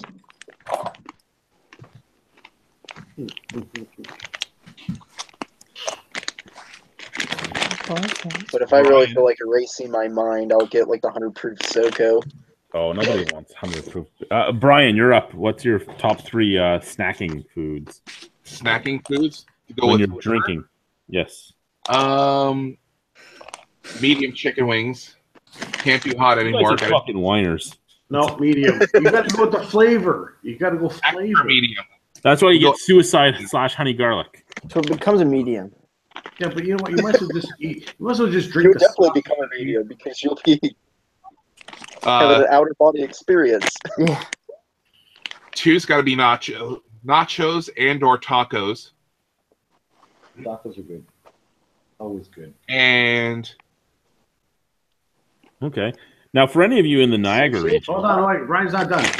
he Got said, one more. no, he said 3. no, Oh, no. at 3. Because he said tacos or nachos as number 2, I would say anyone in the Niagara region that hasn't had it, fucking Frijoles fucking burritos are amazing with anything. Walking distance from a house. I hate you so much right now. I was thinking like nobody's mentioned that 7-Eleven taquitos yet. Because nobody else would like to shit I am Nita like you. I like the 7-Eleven. I don't live near a 7-Eleven, Brian, you're down the street Oh, from man. Hooligans, and one day we're gonna eat. Oh man, I'm surprised we even haven't with the incident, yet. the famous taquito incident of 2014, I still love the 7-Eleven taquitos because I used to like live on those when I was out in Calgary in 07. He still does. Yeah, and Circle K's got them here now. What? Anyway, I'm out for the night. Okay, Brian, you have a wonderful evening. Oh, you're heading out? All right, Brian. I will. Yeah. It's probably a good idea. I'm going to send your girlfriend a Facebook message that you are a wimp and you tapped out. Speaking of tapping out, I'm gonna head out as well. Alrighty, Nicholas, you also have a wonderful All right, night. Nicholas. Nicholas, where are you going? Nice being back. We'll talk to you folks later. Yeah, nice Goodbye, chatting. sir. That's a beautiful bottle of water you're cheering us with. You're too Yeah. drama. Right. Beer too grand. Cheers. Pray for Joe. Pray for Kleizak. What? Why are you playing for me now? I'm just pray for all of them. Basement Beer Right. says we will hang it all out, and that's to me saying I'll hang out with them. Always goldfish crackers, bro. Pure black coffee can clear your palate. I often use it for whiskey. Could also clear your colon. You read that wrong, Chris, you ass. Sorry, I did. Because it doesn't clear his palate with whiskey just on the regular. Who clears? So there's 12 of you watching right now. Give us a topic. Talk to us. What do you guys have to ask? We'll answer almost anything. Almost anything. Well, yeah. There's not many things I won't answer. You know that. Throw out a question. We'll see what we can do. On that note, I'll go take a piss. Oh, you can take a piss then. What do we have? Is there any good TV shows out right now? Anything new that started up? I know tomorrow when I get home from the Christmas party, I have to watch The Orville. The Grand Tour starts up again on Friday. And I will continue watching my Black Mirror in the 3rd season. It's a bad show like Rick and Morty. I enjoy it. I only watched 2 episodes. I didn't like it. Chet, what are you watching right now? I'm not really watching. Well, not so much TV, but like online, I've been following the National Wrestling Alliance ever since Billy Corgan bought the company, and I like what he's doing with it. There you go. Did he buy the company with any money he got back from the TNA lawsuit? Yeah, pretty much. But yeah, the 53-year-old champion Tim Storm is going to Combat Zone Wrestling and seeing who's worthy to challenge him for the World Heavyweight title. Chris, do you see what was just posted by... Listen, you know what? Don't even comment because I just wanted to tell you that I love you. Oh, okay. I love you too, Chris. I have a warm place in my heart for you. And that's not your heart. Don't ever leave me. Please, don't ever divorce me. Please. That's all I want. I'm not the one that picks the divorces. It's usually the ex that picks that. No, you love me. Just say it. Yeah. So anyway, what we're talking about is for those of you that watch this afterwards. Is In the Basement says when will Rhino and Chris admit that they love each other? I just did. Thank you for that, Jamie. Thank you for that. It makes me feel so special. Mazel tov. There you go. Who's the big spoon? I don't. How many of you guys play old video games? Any of you? I do. Old video games. Well, what's old for you, Chet? You're a youngin. He's talking probably PS3. Usually stuff. What? PS3? No. I'd say stuff from like my childhood back. So basically, like DOS games, Genesis. Like I still have my old Sega Genesis. That is my favorite. I've been also playing like text adventures from like the 80s, like freaking Zork. I remember Zork. Try playing that game while hammered. It doesn't work very well. No, because I don't understand, or there's a syntax error somewhere, or you can't figure out. Do what I'm telling you to do, and they don't know what you're talking about. Yeah, a lot of the old like late 80s, early 90s, like and even mid 90s, clicking like click fucking based adventure games sucked. Like King's Quest. Yeah, my friend just completed King's Quest, and he's just like, he goes, "Yeah, I finally completed King's Quest after 10 years because I finally figured out this fucking puzzle that I just thought, hey, since there's the internet now, I can look it up."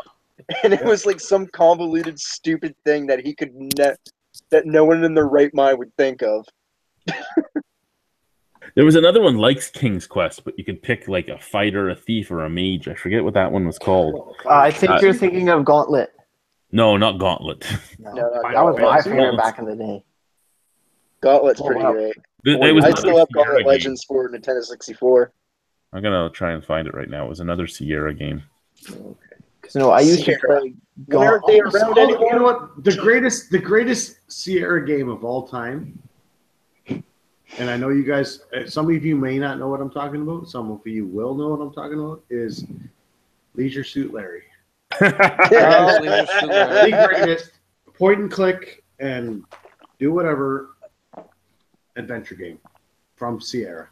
I mean, there's a whole other bunch. I mean, there was a fucking. Especially how would I try to model my life after the Captain Kirk and Spock, the original Star Trek series, and there was a good one from them on fun.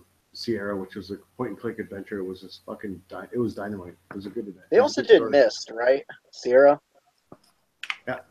Yeah, Myst was well, Myst is all about pictures on the screen and puzzles, right? That's all that was. There wasn't really like sprite animations and all that stuff like that. Right. So right now, if you want to do a point-and-click adventure, it's pretty much all about the Telltale games. Yeah, I want to say like The Walking Dead, the Game of Thrones, the Wolf Among Us, all that stuff that's available right now on the PS4 and as well on the Xbox. Wolf Among Us was fun. Did any of you guys play Full Throttle from LucasArts? It was like the biker point and click. Yeah, LucasArts did a whole bunch of good ones. They reissued or they did a remaster of Full Throttle lately, and it's quite good. I mean, that game it's not that hard either, which is good if you're not used to adventure games. Well, LucasArts did a fucking good point and click with Indiana Jones too back in the day. Monkey Island is the best one, my personal favorite anyway. Yep. Monkey Island was one I never really got into. It really I always knew you were an awful human being. Yeah, thanks. Greg sounds way too sober. It's true. I actually am ridiculously sober right now. It's scary. Yeah, he fell asleep for like an hour, and now he's back. No, I didn't. I was out walking the dog. You assume I was asleep. I believe you. We call that having sex with Agnes. Well, that doesn't take me an hour. Come on. And then masturbating after she didn't finish you off. All right, that still leaves you with 45 minutes. So I don't. You're getting warmer. There you go. Wait, speaking of BS point and click games that are like extremely hard, have any of you guys played like Darkseid? No. No, but I've heard of it. Yeah. It's basically you buy this mansion and like aliens implant an embryo inside you. And what's BS about the game is that if you don't do certain things during certain time periods, you cannot beat the game. Oh, so it's like a timed game, more or less. Yeah. You have to do everything in the right sequence. And if you don't do that, you're fucked. God, that sounds challenging. Your character just dies at the end. Oh, fuck. What about Discworld? Any of you guys play Discworld? Nope. No. You're not missing much. Just thought maybe. Well, no, because I was even though I was born in '95, I had the great pleasure that my dad had an old NES that my mom got him back in the '80s. So I grew up on playing like the original like Super Mario Brothers, Duck Hunt with the whole like NES gun and shit, Gauntlet 2. Played a little bit of that Gretzky hockey game that was out then. So, it was awesome. I'm very thankful for that sort of a video game experience. You were born the same year Full Throttle came out, and the same year Leisure Suit Larry Love for Sale came out. Great game. Number 7. That awesome. was. Did you shoot Larry 7? Fucking dynamite. Quest for Glory also came out a year before you. That was the one I was thinking of. Quest for Glory is the other one, like the King's Quest, where you pick the class. Duck cunt. Nikolai, what are you drinking right now? Still some Mad Tom. I got a 6-pack of that. I also have a Karma Citra, but I'm saving that because I know it's running out this year, and I want to do a review on that before it goes into the wind for the rest of the year. But other than that, no beers to drink. Actually, I do have a few, but more review-purposed beers. Yep. Basement Beer, you're an asshole. Nikolai, Basement Beer asked what Serge Tankian is drinking. What Serge Tankian is drinking? He's talking about you, and that's the singer from System of a Down.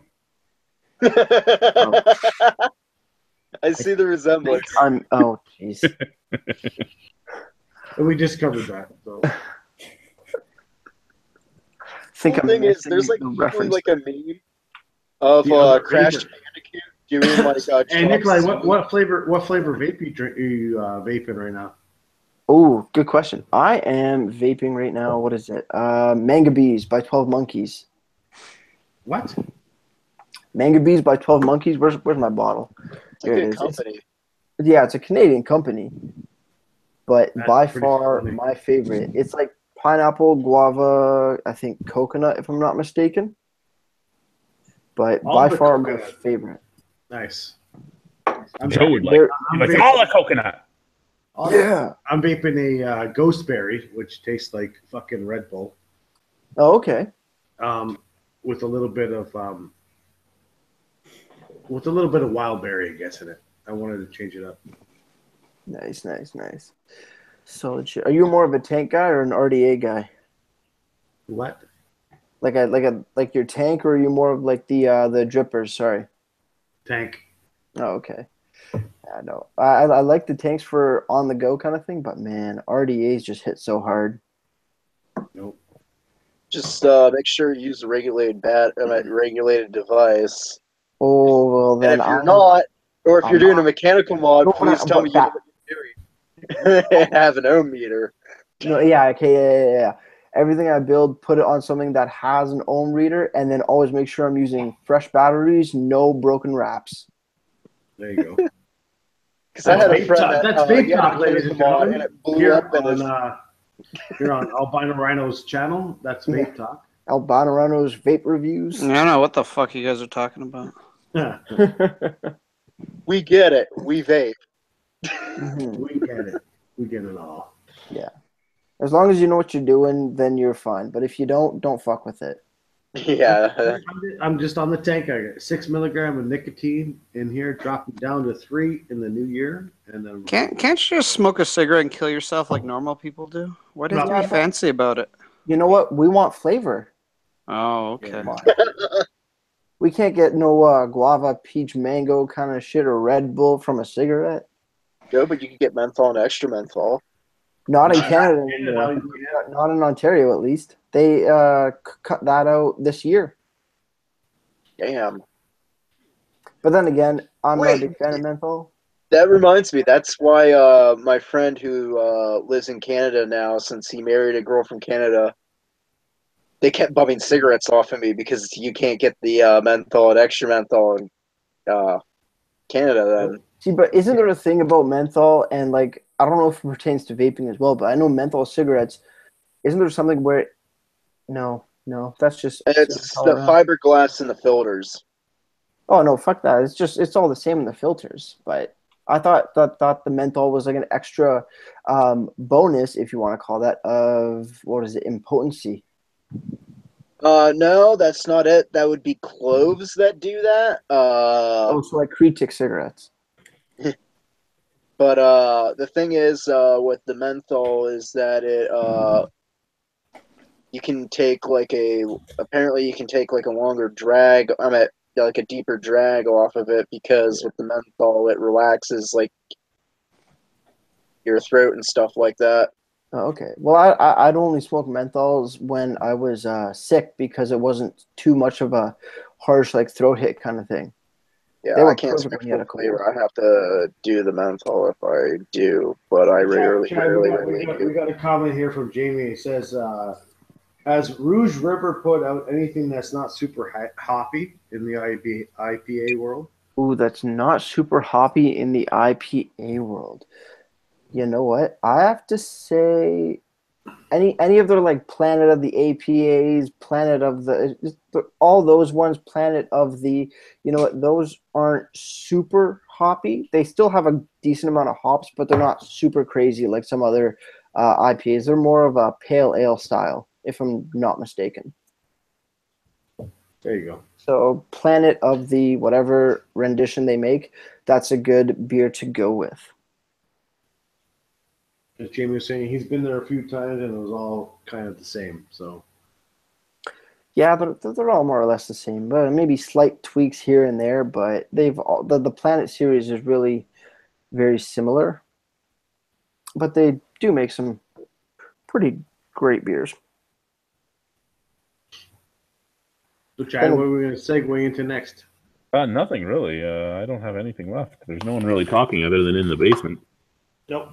Exactly. So You what want I to take think us I'm going to offline? do is I'm going to post the join link for anyone that's watching that wants to join us, and we will go offline where the shenanigans happen.